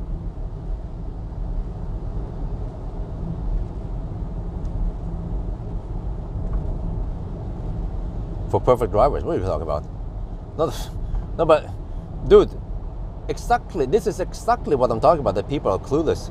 Hey, Nim guy, remember that when I do my range test, I use cruise control. So you are going at constant speed, which means that whatever region mode you have is totally irrelevant. This is really hard for people to understand, that I use cruise control and I drive on flat, even roads without any traffic. I'm not driving in the city. In city, yes, I know that will make a difference, but like when I do these 1,000 kilometer challenges or range tests or whatever, I'm using cruise control. I mean, even the Sunday driving, I use cruise control, which means that the speed is constant. Whatever region we apply is already automatically done by the car, and it's irrelevant whatever region mode you use.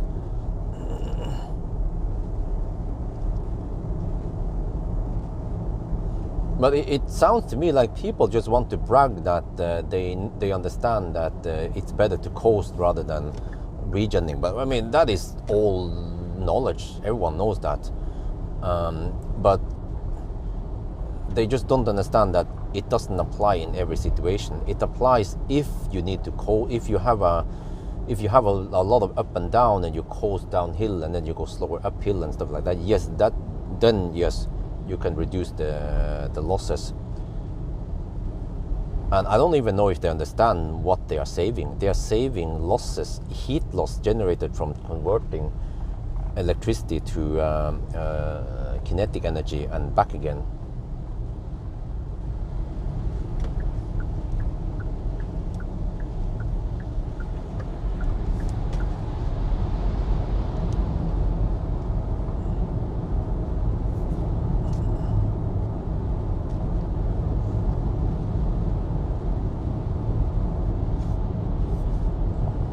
And the reason why I use cruise control is because it becomes super consistent. I have shown so many times when I do those tests around cleavage, I drive on constant speed, no traffic, and if I want to test something, I want to test if something goes up or down or what, and each run becomes super consistent. I get almost the same consumption every time. Try to do that manually. It's almost impossible. Okay, 9976. Oh wow, we're gonna have 999 soon.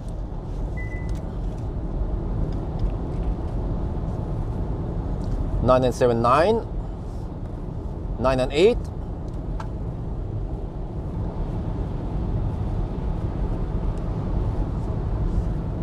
9 and 82,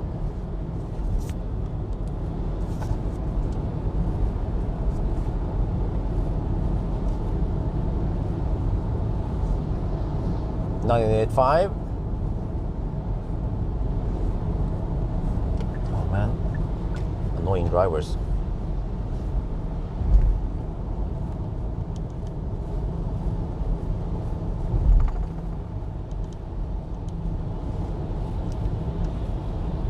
All right, let's do the countdown. 991, 992, 993, 994, 995, 996, 997, 998, 9999, Kia 9999, 1000 time 923, no, that means 1023. Oh shit, do we say 1020 or do we say 1025? I have to ask the jury around here. Okay guys, it was 920. Oh, it flipped over to 924. Consumption was 362 watt-hour per kilometer. I am a bit early, so I can just go and hang out near the Expo then. 1025, 1020. Okay.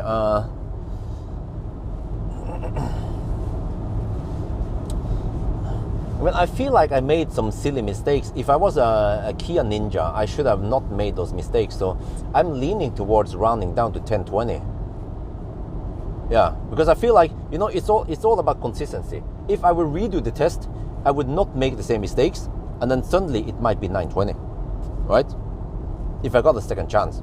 And that is the whole point, that you can keep repeating, like, as the test is as good as the best result you can get. So if you can keep repeating it and you cannot get the better result, that is the best result. And I feel like today I was not in the best shape. I made some mistakes.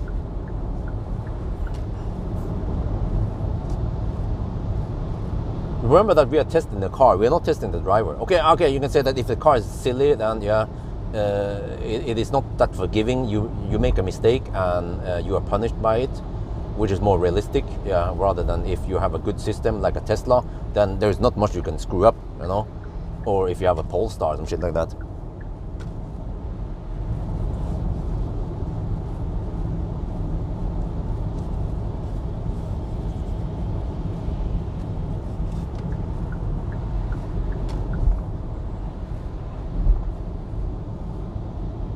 Wait, oh shit, I have 39%. Wait. Yeah, that makes perfect sense. By the way, I have 39%. I calculated I'd need to spend 65%, so I should have ended up with 35%. Close enough. So it's not like I miscalculated much over there. So which means that my time deduction for charging and stuff is also more or less correct. Yeah, also another thing is that I had to also consider that the state of charge scale is not linear, but yeah. Okay, well, close enough.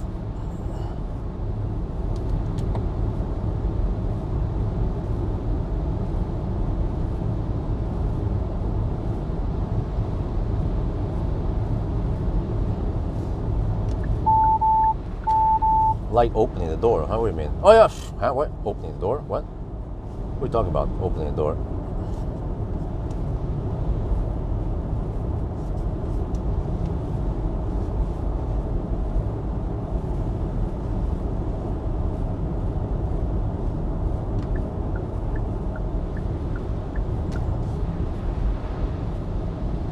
And also, hopefully, Kia can fix this stupid preheating thing. The whole preheating is a bit complicated. You have to be kind of ninja to figure out when you're supposed to preheat. Or of course, you can let the car preheat, but it might not always do it perfectly. No, I'm not sure. I mean, you might arrive with less than 20 degrees. Or it seems like 21 degrees. 21 is the magic number. You want to arrive with 21 degrees Celsius supposedly with this car, but I'm not sure if, I'm not sure if the car will preheat in time to reach 21 degrees by the time you reach the charger.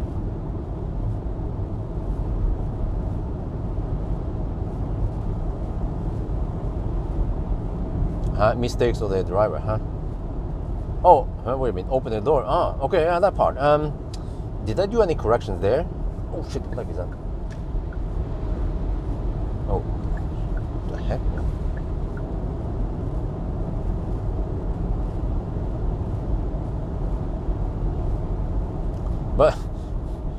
But the thing is that the so-called mistake with opening the door in the Audi, that part is almost unavoidable. You know, what do you expect? Huh? You cannot enter the car, huh? Of course you can enter the car, right? That's more normal operation. But here, this whole I made the wrong mistakes. I should not have charged longer, or you know, I forgot to preheat in time. You can say, well, yeah. If I was more used to this car, which is more realistic. People who own this car, they will be more used to it and they know what to do. Since I'm a noob, I just borrow it for a week, then don't expect me to have perfect run. But I mean, we're trying to make it as perfect as possible.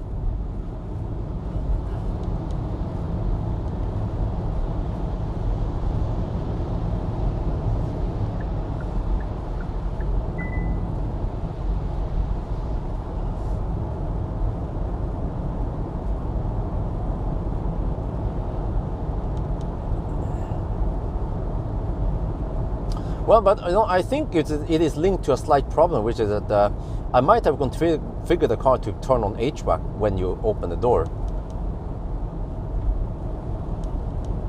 But I mean, either way, the stupid thing should not mess up the charging session. Well, I mean, if it messes it up, it was not like a 10-minute delay. It might have slowed down the charging session by 1 minute top. You know, if you understand how that shit worked, because the temperature doesn't really plummet. I mean, the temperature doesn't go sky high, and the speed doesn't really plummet. It just okay. You lose. What was the reality here? You know, you might lose 10 kilowatt. You know, instead of getting 100 kilowatt, we got 90 kilowatt. But for how long? We didn't. At that point, we already had maybe 60%. So we don't need that much extra before we leave. So that's why we might have lost only 1 minute. So you know, you have to also understand all the data around it. But yeah, maybe I could have rounded it down to 9:15. Well, Hans, are you German? Of course, if you're German, you want to make the German cars look as good as possible. Wait, let me see. Am I going the wrong way now, or no? I think okay, it's fine. Okay. Ooh, but except for that, if I enter the parking area, I will have to pay for parking. Okay, maybe I'll just lurk around outside first, because if I can't enter now, then it's kind of pointless to dig around there. Okay, they will supposedly open in half an hour, but I can try to call the dude. I should be allowed to call him now, even though it's Sunday morning. But if he has a stand, then he should be. I should be allowed to call him. Austrian, okay, close enough.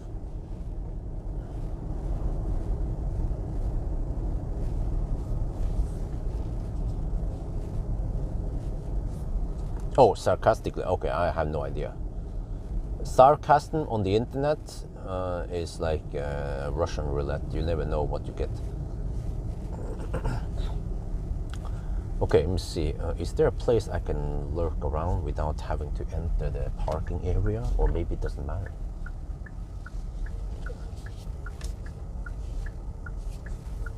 Well, I could go here. Okay, let's go over here in some neighborhood. Okay, I'm gonna lurk around here for a bit. Well, no parking. Okay, but I'm not gonna park. I will just stop and make a phone call. Parkering for bit. Okay, whatever. I'm not gonna park here. It's just stop to turn around. It's probably because they don't want people to park here and go to the Expo.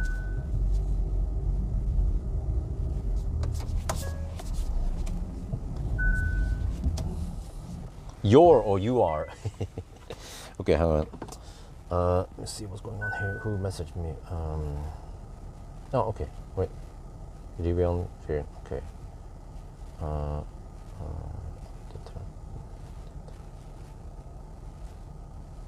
Okay, there you go.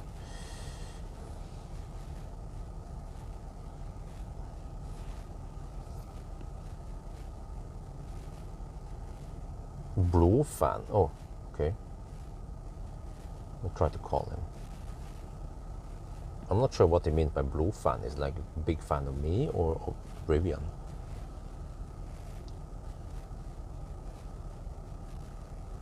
Hey, what happened to the sound? Phone, okay. This is strange. Oh, there. Du har kommit till 0769168. Okay.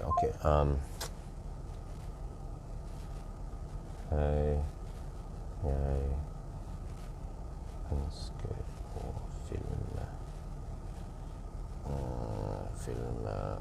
Rivian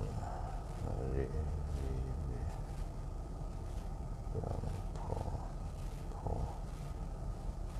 Car Expo I dag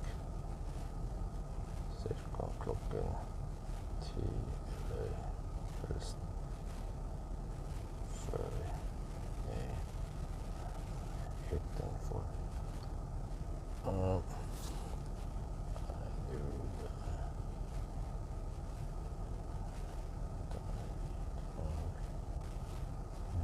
Vennlig hilsen,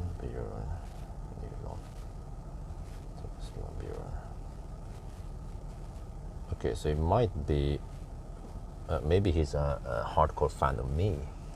That would be great. Then he knows me.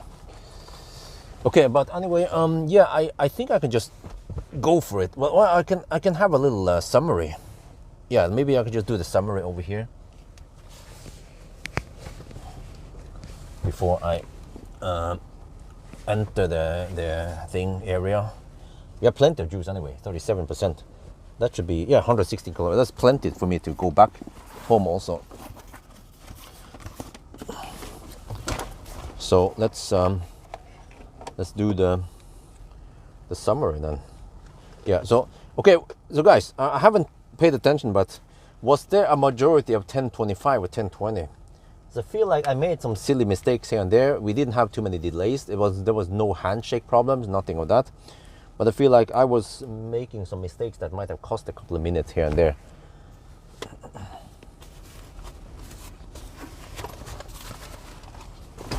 Yeah, I think you already said that, Alan, earlier.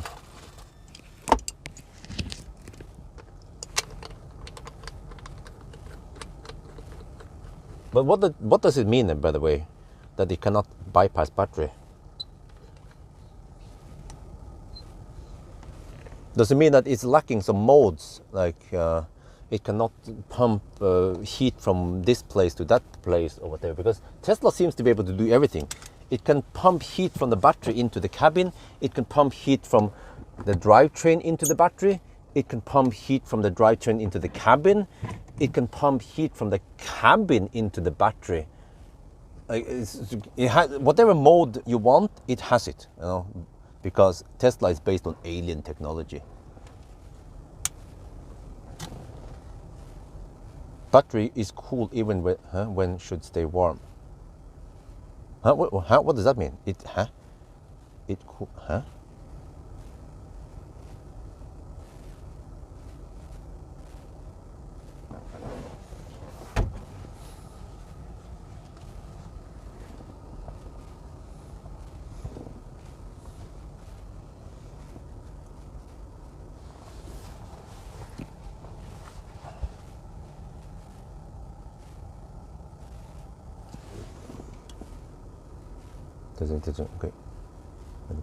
How many percent do you have?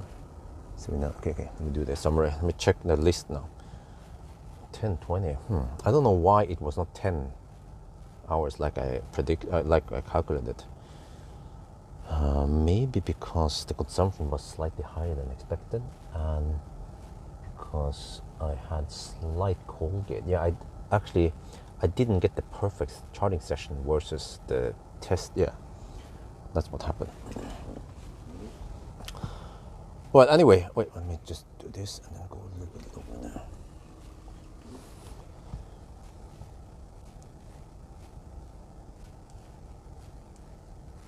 What the heck happened here? The phone is now not showing. Dude, what the heck, man? Seems like the spreadsheet died. Okay, close on.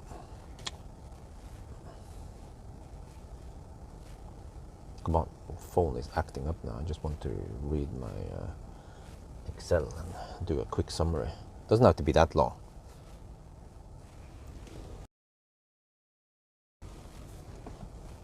Oh, okay. So it's 50-50, all right? Then my vote goes for 1020, so it becomes 1020 then. Woo! What the heck is wrong with the phone now? I mean, it's... Come on. I need to open up my Excel and check out my result so I can talk to the camera. I'm going to switch over here temporarily so you guys can see. Okay, let's see. There, 10. Yeah, okay. Right, so I've talked to the guys in the live stream. We don't have that many active people. At least it was 6 people who claimed that it should be 1020, and then 6 other people claimed that it should be 1025. Yeah. But okay, I feel like I made some silly mistakes. Okay, you can blame the car. ABC always blame the car that, oh, the car should have preheated when you navigated to Ionity, but it didn't. It seems like there is an Ionity. There is an Ionity waypoint or whatever you should call it, right? but there is also an Ionity that has the charging tag on it, and for some reason you navigate to the non-charging, and then you something like that. You know, you get my idea, right? So yeah, the navigation is silly. Normal users might make it the same mistake as I did, but at least I need to test it as like a Kia expert, and that's why I feel like I made some mistakes. And okay, the whole idea is that if I would redo this test again tonight, you know, I will not make the same mistakes, and I should get maybe slightly better result, maybe a couple of minutes faster. But if I keep retesting this and perfecting it, as long as I follow my own rules, don't go too fast, don't do this, do this, do that, we should get the same result over and over again. You know, this is the whole consistency of my test. As long as you apply all the corrections, traffic or whatever that occurs, then we should get the same result. And I feel like this result was slightly slower than it should. So that's why I decided to set this at 10:25. Yeah, you just have to explain in detail what the heck happened. So yeah, my calculation initially claimed 10:20. I'm not sure why it was that slower. Maybe because maybe the weather was slightly worse now versus when I did the range test, because my spreadsheet is based on the range test result, and also my spreadsheet calculation is based on a perfect charting session, and we did cold get a bit initially. You know, that might have cost us 5 minutes. We did actually correct for that, but every charting session was not perfect. Today I feel like it was, yeah, slightly slower than my perfect charting session, but that is a slight minus that the car makes, and then you have to blame the car. So yeah, you know, that's just how it is. 10:20 in summer, we'll probably get better results, and hopefully not rapid gate. So yeah, I mean, for a big ass car, I mean, what other cars can we compare against? We can compare against maybe EQS SUV. You know, this car is so big that it doesn't make sense to compare against the Model Y. Okay, you guys don't even try to compare against Model Y. This car has lots of space, you know, which comes with its disadvantages, with its consumption. But the thing that saves this car is that it has a relatively flat charging curve. You can get 200 kilowatts until around 55-60%. So yeah, so anyway, that means that in summer we could expect at least 10 hours, maybe even 950. Kind of hard to guess, but just, you know, based on my gut feeling. But anyway, I think that's gonna be it for now. I hope you guys enjoyed this video. As always, thank you for watching, and talk to you later.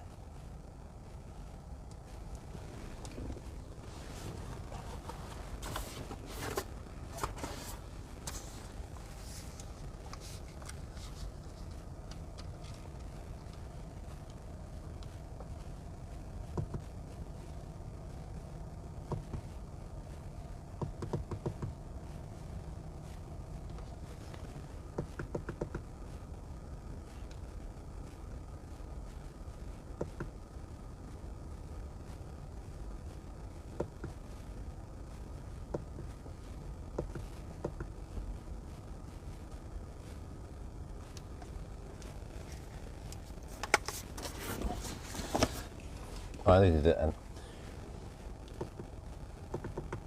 okay, add-on before the summary.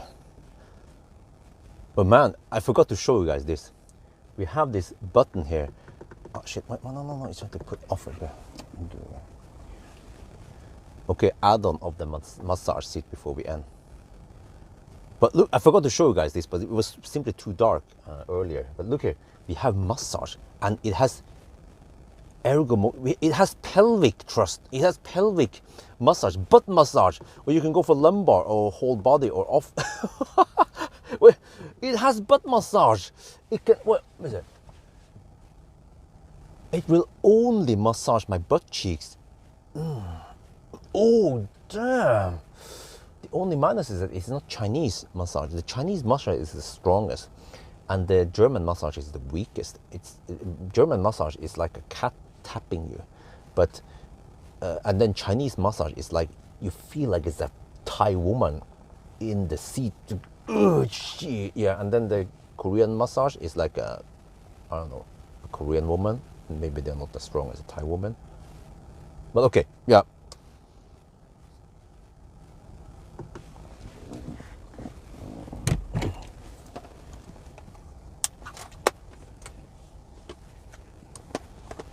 EMF, do I care? Am I affected by it? Probably not. What about people sitting in front of the computer or in front of the on the TV at home or near the whatever, you know,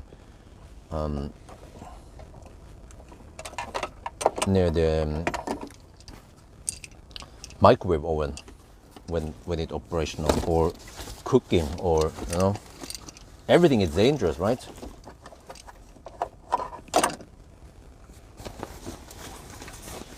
You know what the most dangerous thing is you can do? It is to be born, because if you're born, you are 100% guaranteed that you must die one day.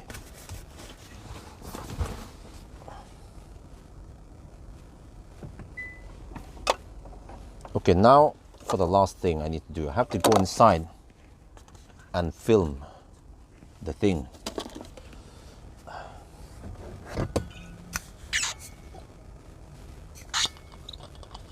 Yeah, thank you. Yeah, I know. Even Morgan sent me the link to Harry's Garage. I've been spammed by Harry's Garage. Like at least 30, 40 people have spammed me about this.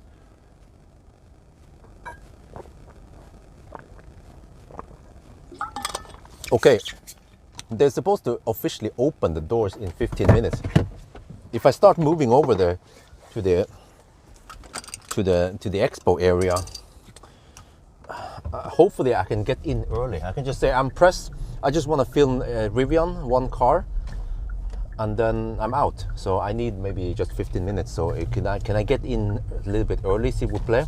Because I missed that during press day. So I would just want to get the car for myself before all the public people, civilians, arrive. But well, they don't come that early, do they? Why are all these guys going to the expo? Seriously?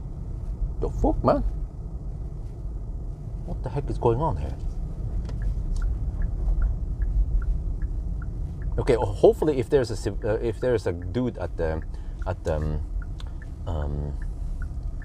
Rivian stand, I can say, yeah, can I get the car for myself? I just need 15 minutes or whatever. You know, it's a big YouTube channel, 317,000 subscribers, and also the Rivian video might get a lot more views than other videos.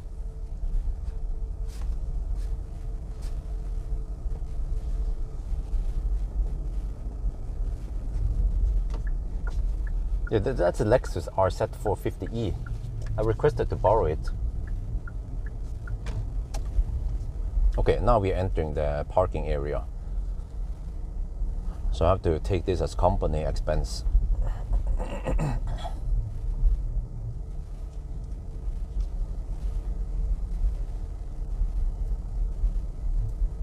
Well, I hope I can enter. I kind of need to pee soon. So let's see. There's the entrance, Car Expo. Can we go inside now, or do we have to wait? Okay. Are they officially gonna open the doors by 10? Yeah, we have almost no traffic here. Okay, that's good. I wonder if the exhibitors, exhibition people, they can enter early, of course, because they need to get ready. But I can just say I have a press ticket. Can I go in early? I need a little bit of time only. I'm not a private person. I missed something a couple of days ago. Yeah, I need to prepare my speech.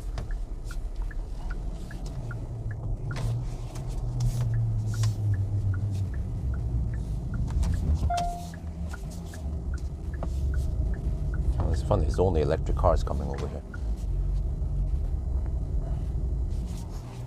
Wait, park a little bit far away from the other guys. Okay, whatever works for me. Okay, let's see. Okay, you guys have to just. I cannot take you guys inside. You have to just sit and wait, right? Like kids, yeah. Then I'll go inside. Yeah, it seems like you can go inside there. Okay. Then I'll be back. Let me see. Do I double check that my equipment is ready for it? Yeah, I have enough battery. Okay, good. Let's go.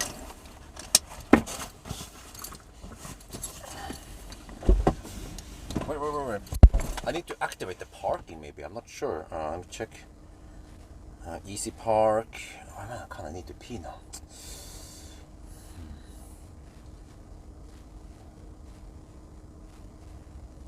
Norges varumesse. Okay.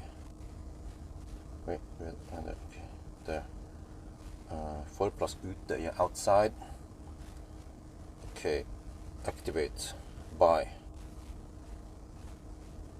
Go. Okay. Now let's go.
Okay, I'm back.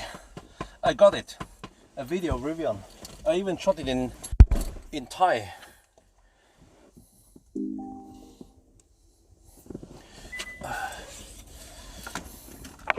Oh, okay. Yeah. Seems like I stayed here a little bit over half an hour. Okay, that's fine. Okay, we're good. Mission accomplished. Yeah, we can return home now. Okay. Let's go. Wait, let me see. Which route should I take? This is always interesting. Which route does the car recommend me to take? I also wonder if it's faster to go that way, or whatever. Just go the regular way out. But maybe I should know the alternate exit in case. Ut. Okay, it says ut there. Okay, they don't want you to go in the other. Okay, let's go ut there.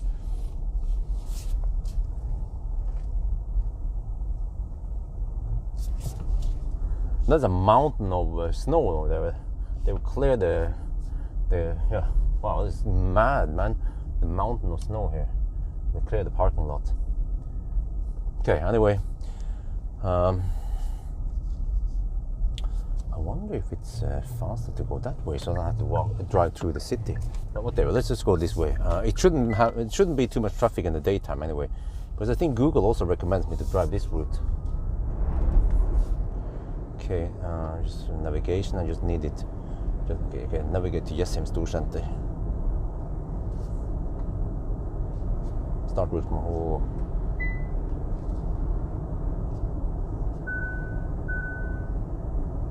And then the car starts bugging me about all this shit. To disable that.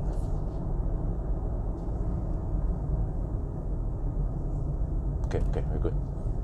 All right, let's see. Yeah, fortunately, now in the morning hours we don't have too much traffic, especially not on a Sunday. So yeah, man, it's the third day here.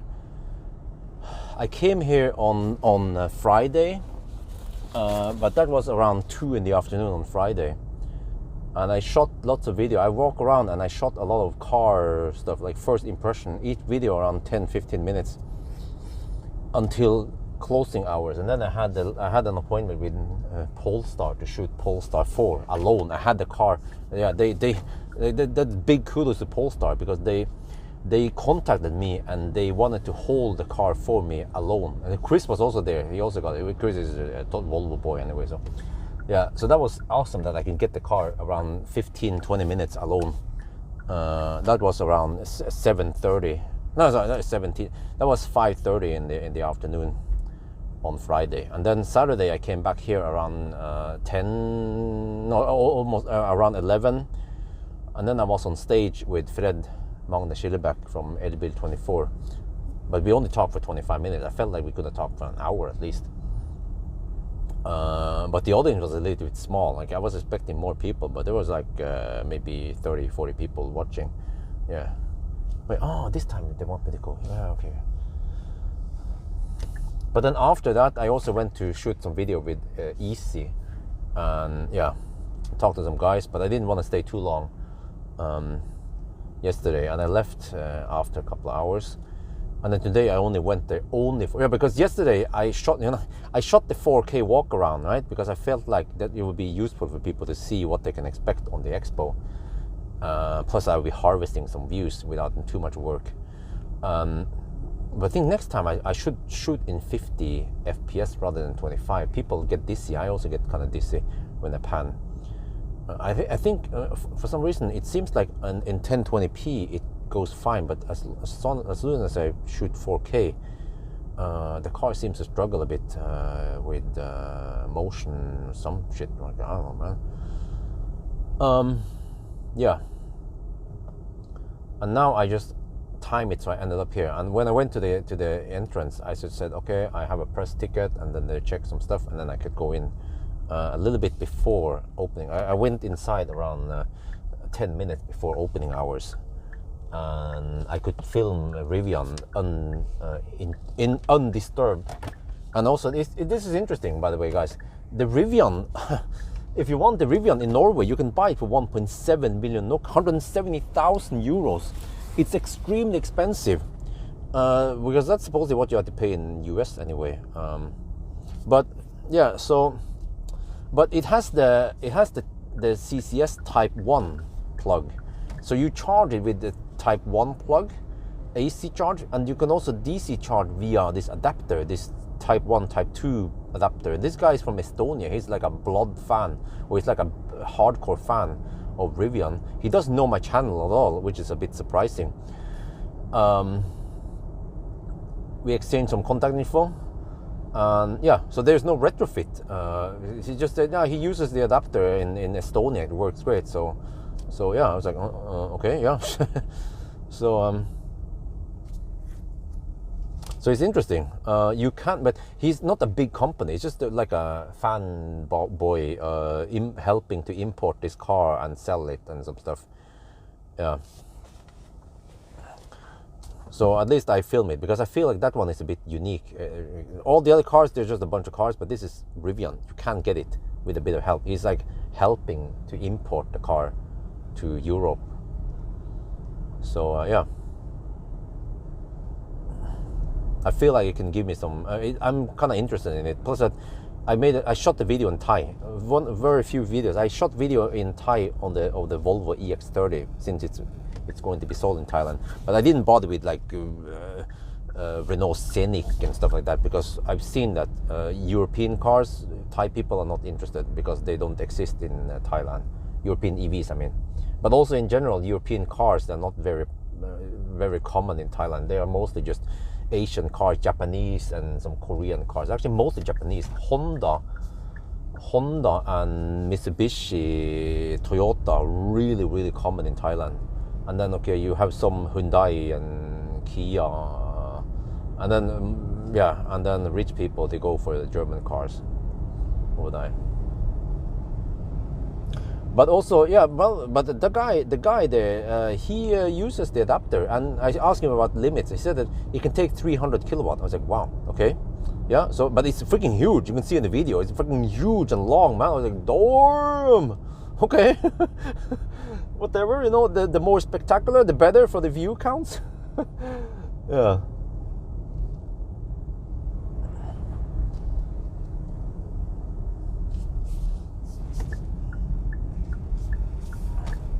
Okay, so that was hopefully worth it, the detour and the extra time I spent, because I could have been at home now. I could have been at home around 10, yeah. But it didn't cost me too much, time-wise. Oh yeah, we had to check. Oh shit! Oh, you know what? We have to do one more thing. Let me see. I can just edit this quickly now. Quickly, schnell. We have to preheat. The battery cooled down to 2 to 12 degrees Celsius. Activate battery heater now. We are going to test V3 supercharger at cleavage. Average temperature was around 0 degrees Celsius. Yeah, I want to see how fast we can charge at cleavage. But I've seen that, I mean, even if you have 10 degrees Celsius, we should get 150 kilowatt. I think that's what we had yesterday at Strömstad. Yeah, so now we just have to give the car some time to heat up. We are roughly 10-15 minutes away from cleavage. Not sure how much we can heat up by that time. But also I have to say the heating starts really slow. But yeah, I activated the heater, but it doesn't pull any power yet. I think that the circulation pumps need to pump up, and then maybe I bet there's some kind of liquid PTC system here, loop, that needs to ramp up, and then we will see some battery heater power going on. Yeah, but it seems, at least you said that the adapters are sketchy. It seems like the GBT adapter is really buggy, but this Type 1, Type 2 adapter, this Type 1, Type 2 CCS adapter seems to work. I mean, he has no problems, you know, and he seems to be knowledgeable at least.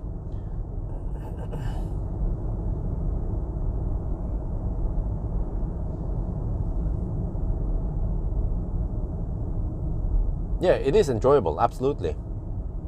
Because it charges relatively fast. I can get away with around 25-minute charging stops. Maybe even 20 minutes, it depends, 20-25-minute charging stops. So the charging stops are quick, and you can still drive decent distance between, like, let's say 150 to almost 200 kilometers between each charge. So that is highly approved for winter even. Summer you can probably add 50 kilometers. So that means 100, maybe 200 to 250 kilometers.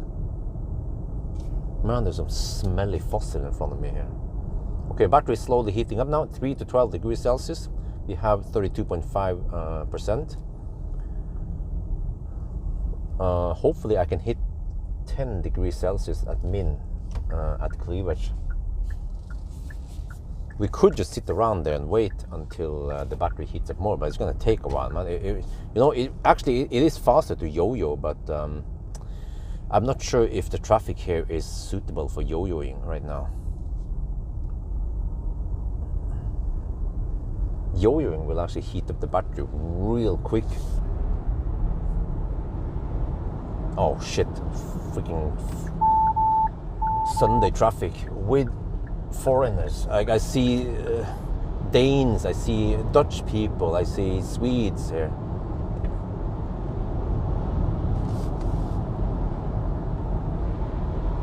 And there's a freaking Ioniq 6 hugging the left lane now. Or whatever. If there's people in front, I will just use the opportunity to yo-yo. Yo-yoing also consumes a lot of energy, which means that we can go deep at cleavage. Turn off cabin heating, huh? What, for what? For the charging test? Okay, what are we testing? What are we trying to look for here if I turn off cabin heating? Because I've done that already yesterday. Kinda need to know why I should do it, not just do it without question.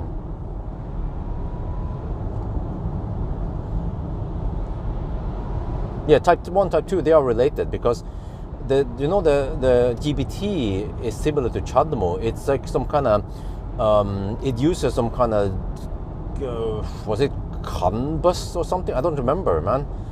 A different protocol. CHAdeMO, GBT, they are quite related, but they are completely different than CCS protocol. 5 to 13 degrees now. The yo-yo here works wonders because we are not going anywhere fast now with all these freaking left lane huggers on Sunday, man. Plus all the Danes and shit here. Holy crap. Just want to get home and stay home now.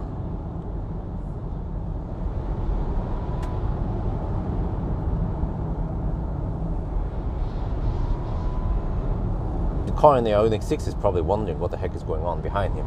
I'm just trying to yuck back on, yeah. Okay, he changed. Oh yeah, he wants to change lane. Okay, fine. I'll go past you.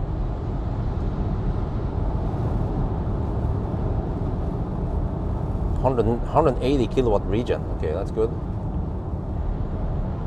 6 to 14 degrees Celsius.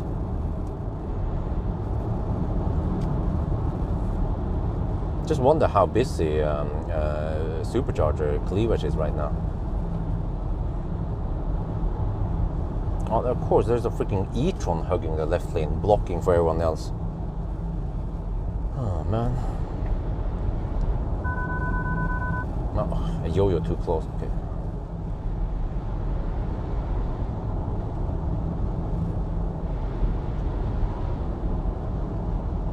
It's ridiculous, man, how these guys drive.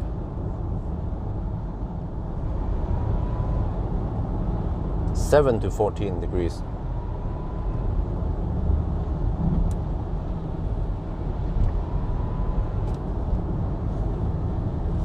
Oh, I forgot to. I need to post today's video. Yeah, I can do that at the charger. I have range test of EV6. Sorry, EV9.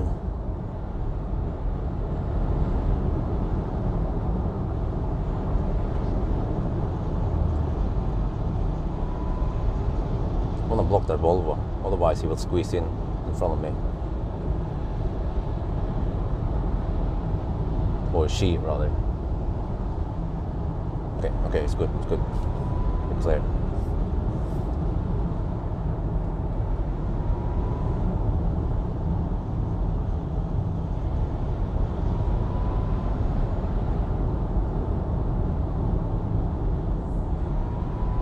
Okay, 8 to 15 degrees.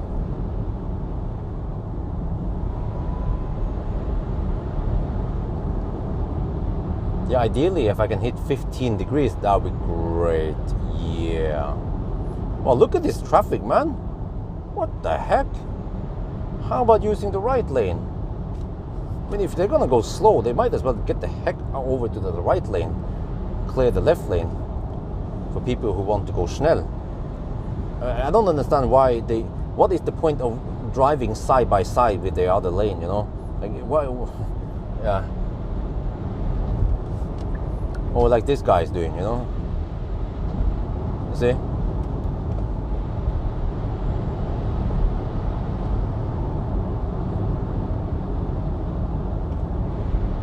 Over there, I'm yo-yoing. I don't care. I don't want to go the fastest. I just want to yo-yo.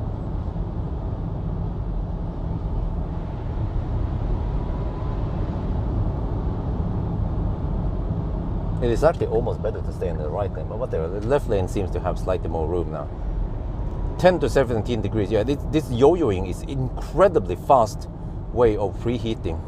If you don't have preheating of the battery, you can yo-yo instead. I mean, I could even have yo-yo in the 1,000 kilometer challenge to correct for the mistake that I preheated kind of late. But one by-effect of yo-yoing is that it tends to maybe create big delta between min and max, and that will hurt poorly designed cars like the Koreans. Because it seems like yo-yoing might heat up the battery unevenly compared to when it is preheated via the internal systems instead.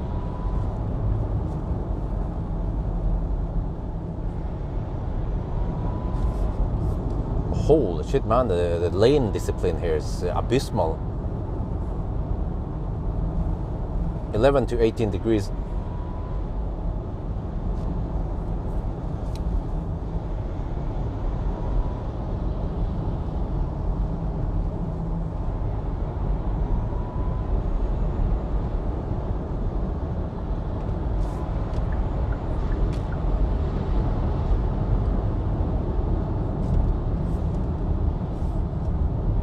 Okay, do I take another loop or do I just plug it in now? Well, you know what? I want to go deep. I want to go deep and hot. Hot and deep. Yeah. I should make a restaurant call that. Hot and deep. No, I'm just kidding. But I want to go over here and do an extra loop. You know what? If we want to do it, let's do it properly. Let's heat up the battery to 21 degrees Celsius, which is the supposedly the optimal temperature. And we have 26 degrees, so 26%. So I'm quite close to home, so I can. Oh shit! Achtung, Achtung! It has been snowing here last night. I forgot about that. This is challenging left lane, yeah, but that's good because it means that nobody uses the left lane. They don't dare to use the left lane. Okay.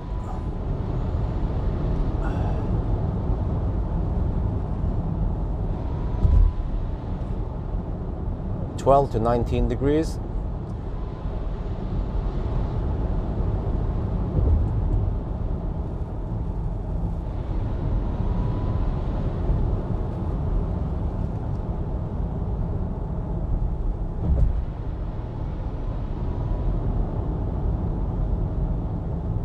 Wow, how slow are they driving? Okay, there, let's go past them.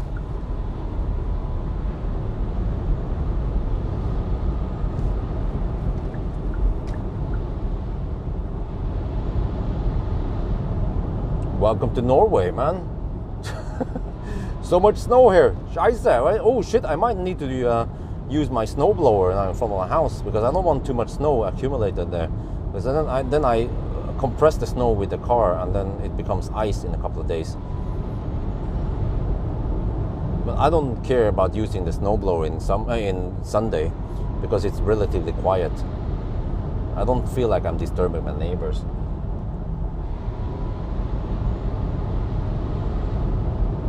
(14 to 20 degrees). Where I think I should just hammer. I should yo-yo all the way to the end point, then come back. Yeah.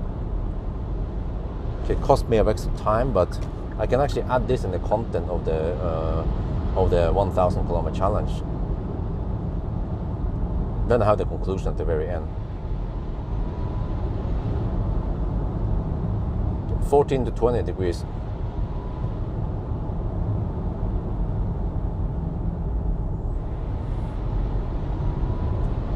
Turning off cabin heat pump will not steal heat from battery. Oh, I see. Oh, so when you have, okay, huh? Wait, so it means that when you have cabin, when you have heater on, it will actually help cool the battery, because it tends to overheat, especially if you go deep.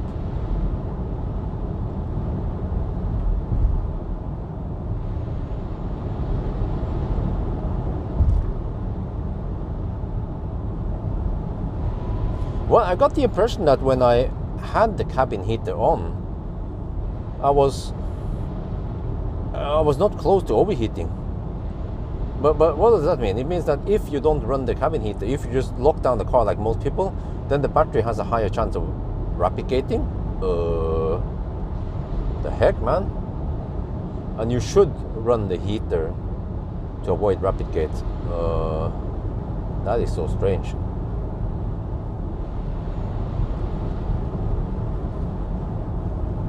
$15 degrees. Well, we just care about the min temp anyway.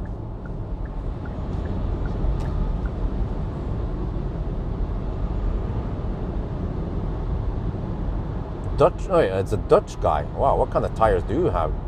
Central European tires? Probably. I don't think they bring Nordic friction tires to Norway, all the way from Netherlands to Norway.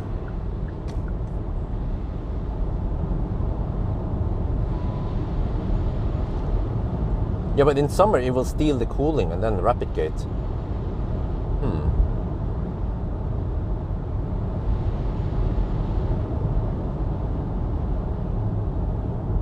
Oh, people drive so slow here today.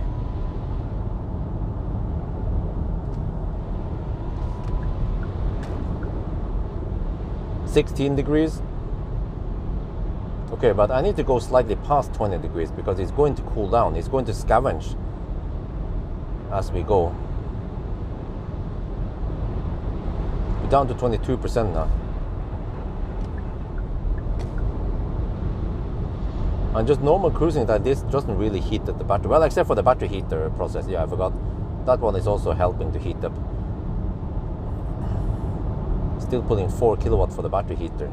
But that's nothing. That's peanuts compared to the yo-yo. I mean, I don't know. I haven't calculated, but I think yo-yo might contribute to, let's say, I don't know, 50, maybe more like 20 kilowatt of battery heater power, a constant. Yeah, like the average battery heating power you get from yo-yoing, which means that there is significant losses here, even in the 800 volt system. Oh, really? The superior 800 volt system. Because, you know, in the theory, if some people who blindly claim that, oh, but 800 volt is more efficient, you have, you know, they're trying to brag about their electricity knowledge. And, oh, but you know, you have Ohm's law, and that when you reduce the, when you double the current, when you double the voltage, you reduce the current and so on. And I'm like, yeah, but bro, first of all, it's not really a doubling of the voltage. Like this system here, you know that this Kia here, the EV9 has only around 40% higher voltage than Plaid.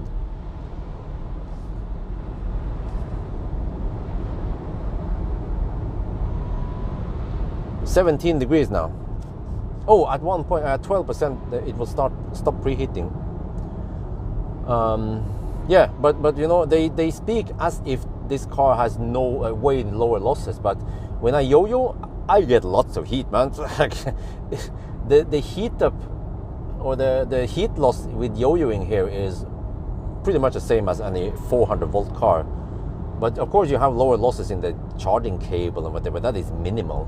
Like, they speak as if you're losing tens of kilowatt in the charging cable, but I think it's more in the magnitude of just, I don't know, some 100 watts.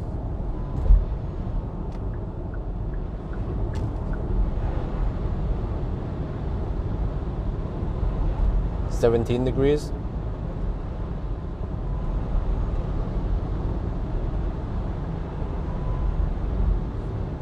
Well, the car still has okay grip even on the left lane here.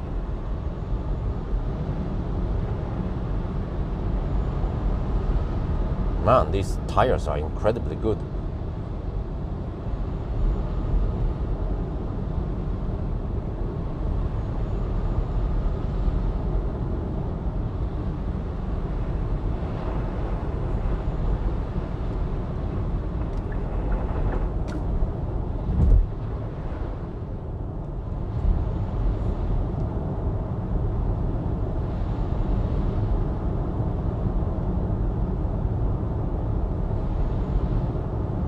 Well, with the speed, I don't think that even with the best tires, you don't have control on this lane in emergency situation, and you don't. Speaking of safety, you know, writing a long sentence like that is not safe for me to read.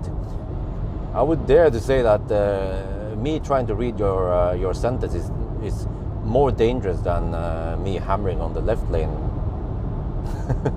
The irony. 800 volt only for, what do you mean, 800 volt only for DC fast charging, What are you talking about? Okay, I don't think you understand here the case here, that the pack voltage on this EV9, it's so-called 800 volt architecture, but the pack voltage at low state of charge, it has only 495 volts. So if this was, you know, the doubling of the 400 volt system, if you divide it by half, it means that at 5% you have only 250 volts roughly. There is no EV out there that has only 250 volts. I mean, there's no 400 volt car that has only 250 volts. The lowest I've seen was the BMW iX1 with around 290 volts. But most EVs, they have around 350 to 400 volts. And then Plaid, we have Plaid and Fat e-tron and some other cars that actually goes from around 400. I-Pace also, 400 to 450, which means that they have already an advantage over the cars with lower voltage. You know, there's a slight advantage, but it's still there. So, like, you know, the people who seem to know a lot about this 800 volt architecture, the wonderful, like they think it's just black and white. You know, it's just 800 volt or 400 volt. No, it is not that. You know, it ranges between 350 to 450 volts actually. And then the same for the so-called 800 volt cars. They have an even bigger span. Like they span from 500, 600 volt to 600, 750. Yeah, and I think I even seen 800 volts in some other cars. I don't remember which one. But most so-called 800 volt cars, they are only at around 700 volts in reality.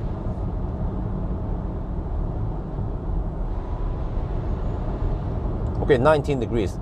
Shit, I haven't been dicking around too long here. I want 21 degrees, but I think 20 degrees is good enough. Okay, I have to do some intense breathing here.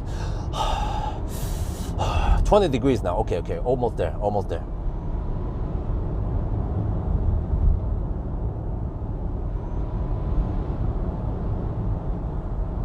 Yeah, you see, so the EV6, if you cut it in half, but wait, was that the resting voltage or the charging voltage? Because the charging voltage can be up to 20, 30 volts higher than the pack voltage or the resting voltage.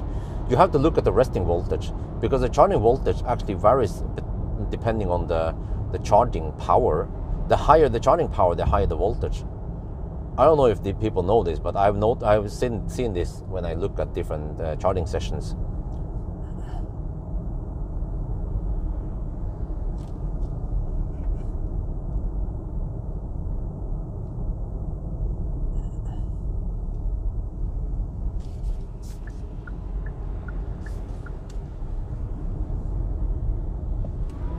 $20 degrees now. Oh shit, Yo-Yo will be too close to that Tesla. Shit. But cleavage might be busy today. Yeah, it is kind of busy. I just have to find a slot where I don't. Oh shit! Man, if I yo-yo around here, then the car is like, yeah. Okay, 20 degrees now. We are pretty close to optimal now. 16%. Yeah. Okay. Okay. Let's go. Pull out. Just have to. But the problem is that the charge port is on the wrong side with the right side. Shouldn't be left side with the right side. Okay. Heater is still active. At least that's good.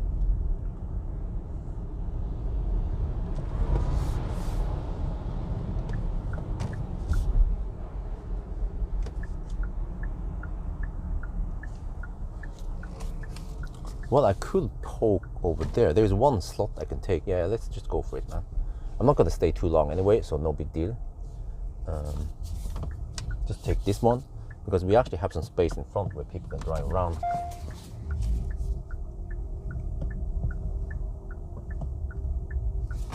I'll try to squeeze in as much as I can.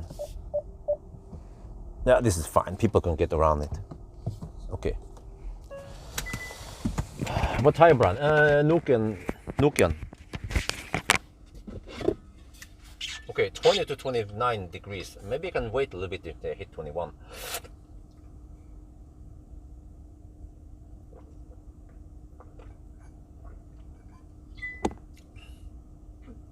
Battery conditioning completed. Yeah, we hit 21 degrees Celsius. Let's go. Front side is the worst side, trust me. If you ever come to Norway, you will understand why. You will change your mind.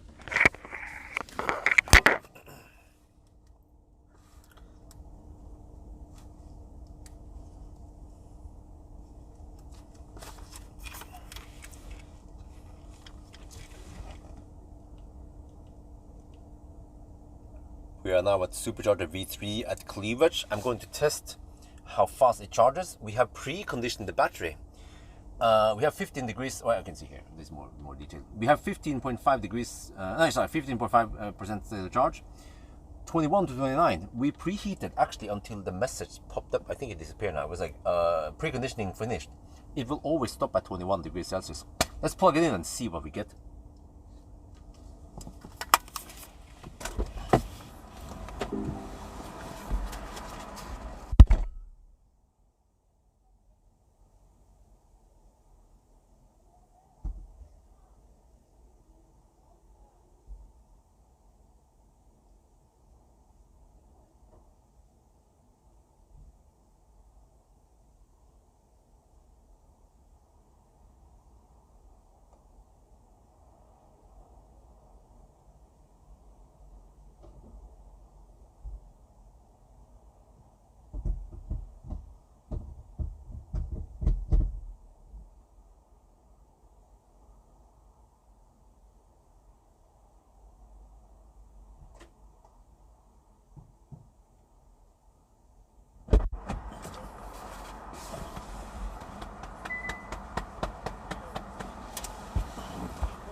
No, there is actually a wrong side, because cable length is one thing, but the fact that you have to walk around the car on the opposite side is the indication of that it's on the wrong side.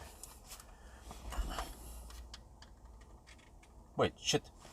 It's doing that again. It's charging and then it stops.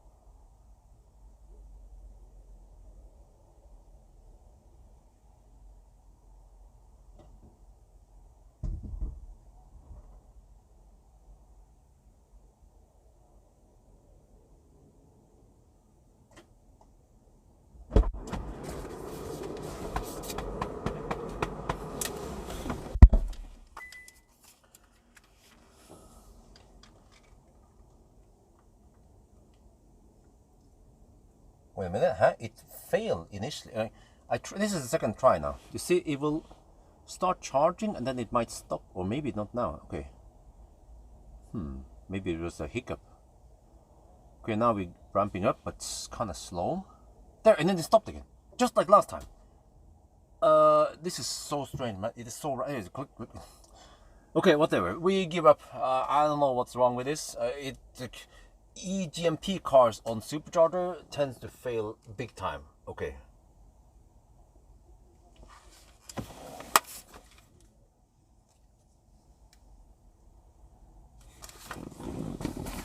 All right, we'll leave this right now. Let me unplug and go home.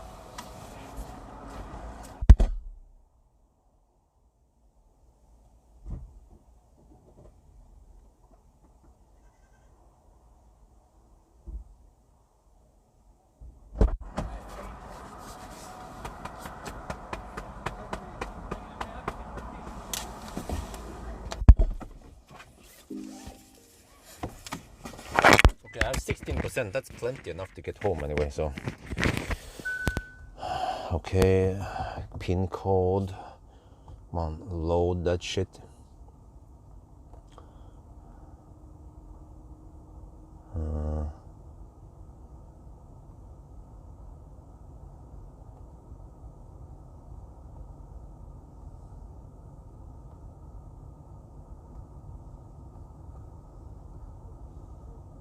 Okay.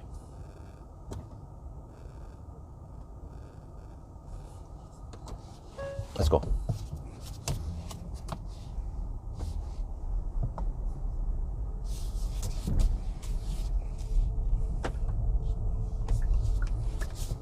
Man, would be great to get some cleavage waffles.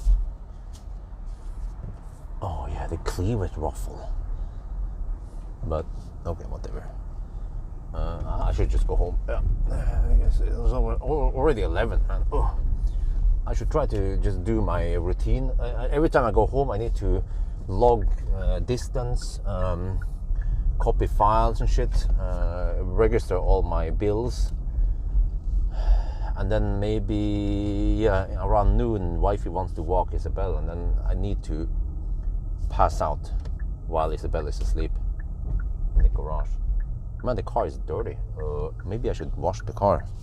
But does it matter? Because no, you know what? Wait. Oh shit. I could use my pressure washer, but I don't want to make a big mess. Maybe I could go to K-Wash. But actually, I think it's fine. I just keep it dirty. Bartolo Sten, they need to wash it anyway tomorrow. Yeah. But at least I will vacuum clean the car, so it's fairly clean inside.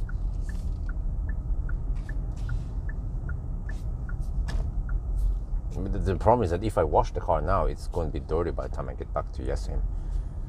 Wait, no, there's an L. You have to teach the driver that you need to accelerate here.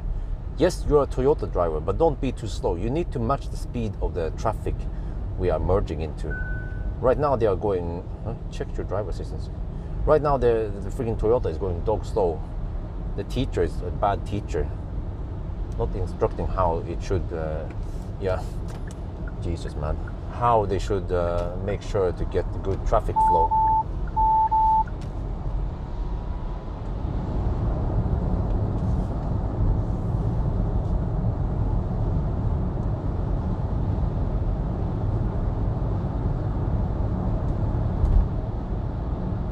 Yeah, always knock the shoes together to get rid of any gravel and snow, but wifey doesn't seem to do that. So every time I have wifey in the back seat here, it is just full of snow. It's unbelievable how much snow she can pull in there in the back.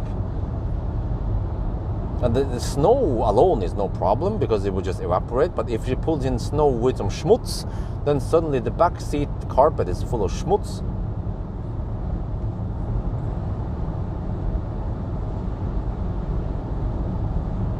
Okay, this is a big mystery because at V3 supercharger in Gardermoen, I managed to get 90 kilowatt for a while. Yeah. So I don't know why it's not working now. So, but I give up, man. The EGMP platform and supercharger is just so troublesome. I don't know where the problem is. Is it with Tesla or is it with with Kia Hyundai.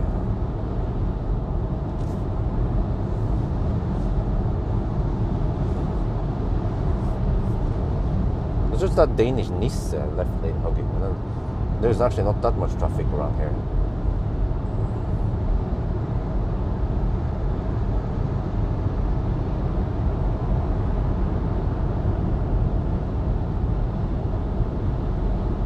Which car do you think best speaker system? Lotus Electra and KEF reference speaker system.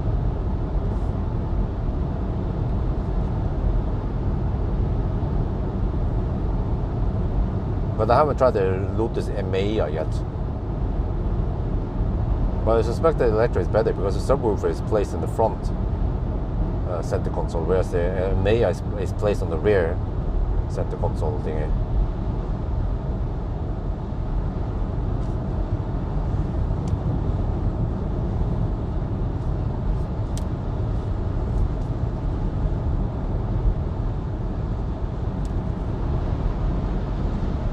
Man, freaking camper.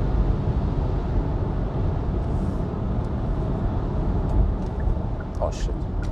Are you serious? Okay, whatever. Hammer time.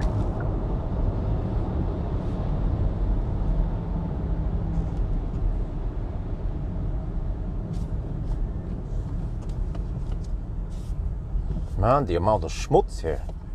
I don't know how some people can claim that the charge port in the front is the best. Well, maybe in Spain, yeah, maybe in Spain and California, but not in Norway.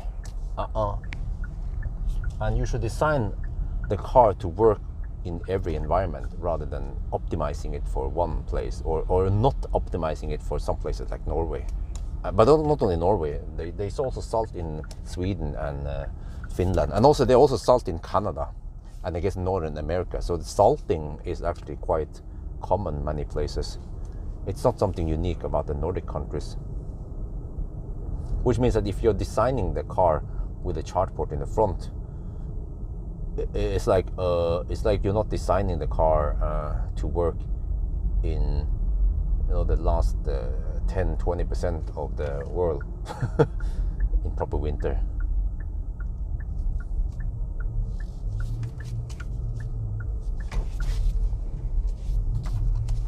Well, I have to check how much snow we have in the yard, front yard now, if I need to run the snowblower or not. But it seems like there's maybe a few centimeters snow. So if it's not that much, then it's a bit overkill to use a snowblower. Maybe I can just use a snow shuffle. Yeah.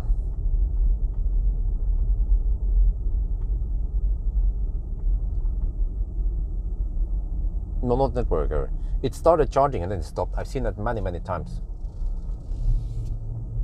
It actually started charging a couple of 100 watt hours and then it stops. So yeah, over there I give up, man. We stay away from like, you just have to know that with EGMP cars, you just stay away from V3 supercharger or it's supercharger altogether. Well, actually, I think maybe V2 you get the 100. No, I don't remember if it failed handshake or if it got if I got 100 kilowatt. I don't remember, but whatever. It's not gonna cut it. You need 200 kilowatt hour per hour.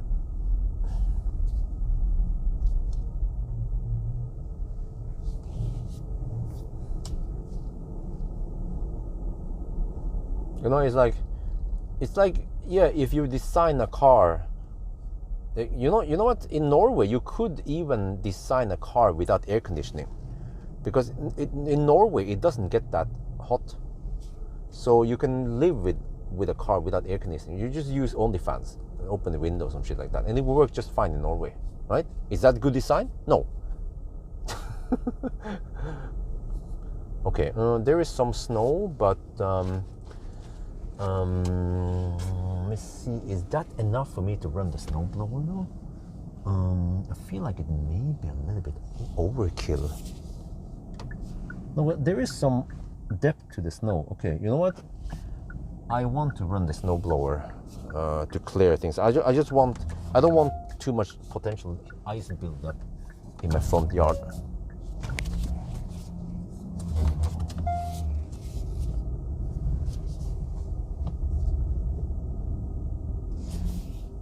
this tank is kind of tight. Normally I want to do the turnaround in the backyard, I mean in the front yard, but now I want to minimize the car tracks on ice, on snow here. So yeah, and I think I want to order the blanket because in around 5-6 days we will get this weird slippery condition where we have cold weather, but then suddenly it turns into +3 degrees Celsius and rain, wet snow and rain and shit.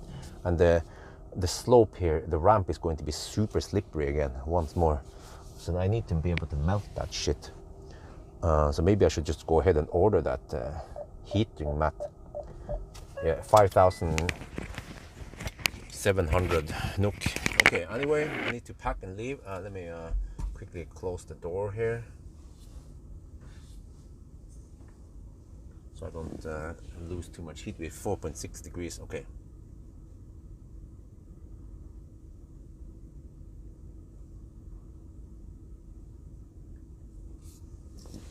Glimpse expired anyway. Alright, yeah, that's it. I need to prepare and get the heck out of here. It has been a long enough challenge.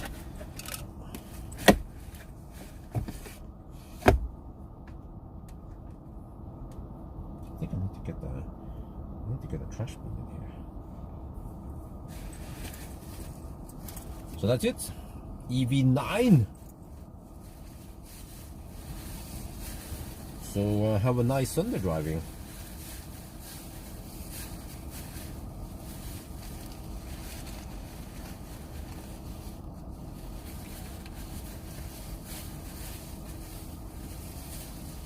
I mean, it kind of goes like this. If you put a charge, it's kind of ironic. If you should put the charge port in the front, you are not designing the car for all conditions. It's like the Leaf, you know. Leaf is a prime example. Leaf does not have active cooling, and for most people, that's fine because they will not hit the rapid gate limit for most times. So is that good design? No thermal management. And also Leaf or some cars, they might not have preheating before fast charging, but in Thailand you don't need that, right? Or in Spain you don't need that, or in southern France. So then it's good design, right? Just like charge port in the front.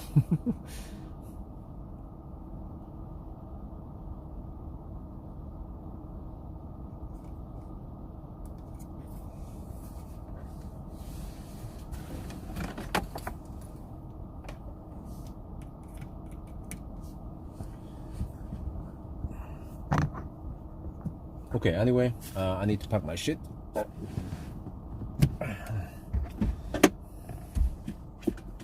And thank you for joining, as usual. Have a nice Sunday driving. And I have to go back to, I have to exit the matrix and go back to real world now. Yeah. Pack my shit. Well, maybe I can just remove this one. Okay, but by the way, there you go, guys. Hasta la vista, and talk to you guys later. I have to log this last thing here. How far I drove today.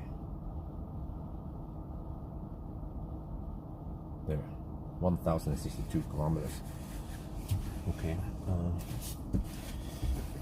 I also have some garbage. Oh, I should have some bottles I need to bring inside also. Man, there's always so much stuff. This is why I don't bother bringing food with me, because it's just too much extra hassle back and forth. All like logistics, man. I still need to bring in the camera bags and shit. Plus that at least some of the other camera equipment stays in the garage permanently. Okay, anyway, yeah, bye bye. Talk to you guys later next time. Yeah, I need to update the upcoming also. There's a lot of new cars coming. Okay, bye bye.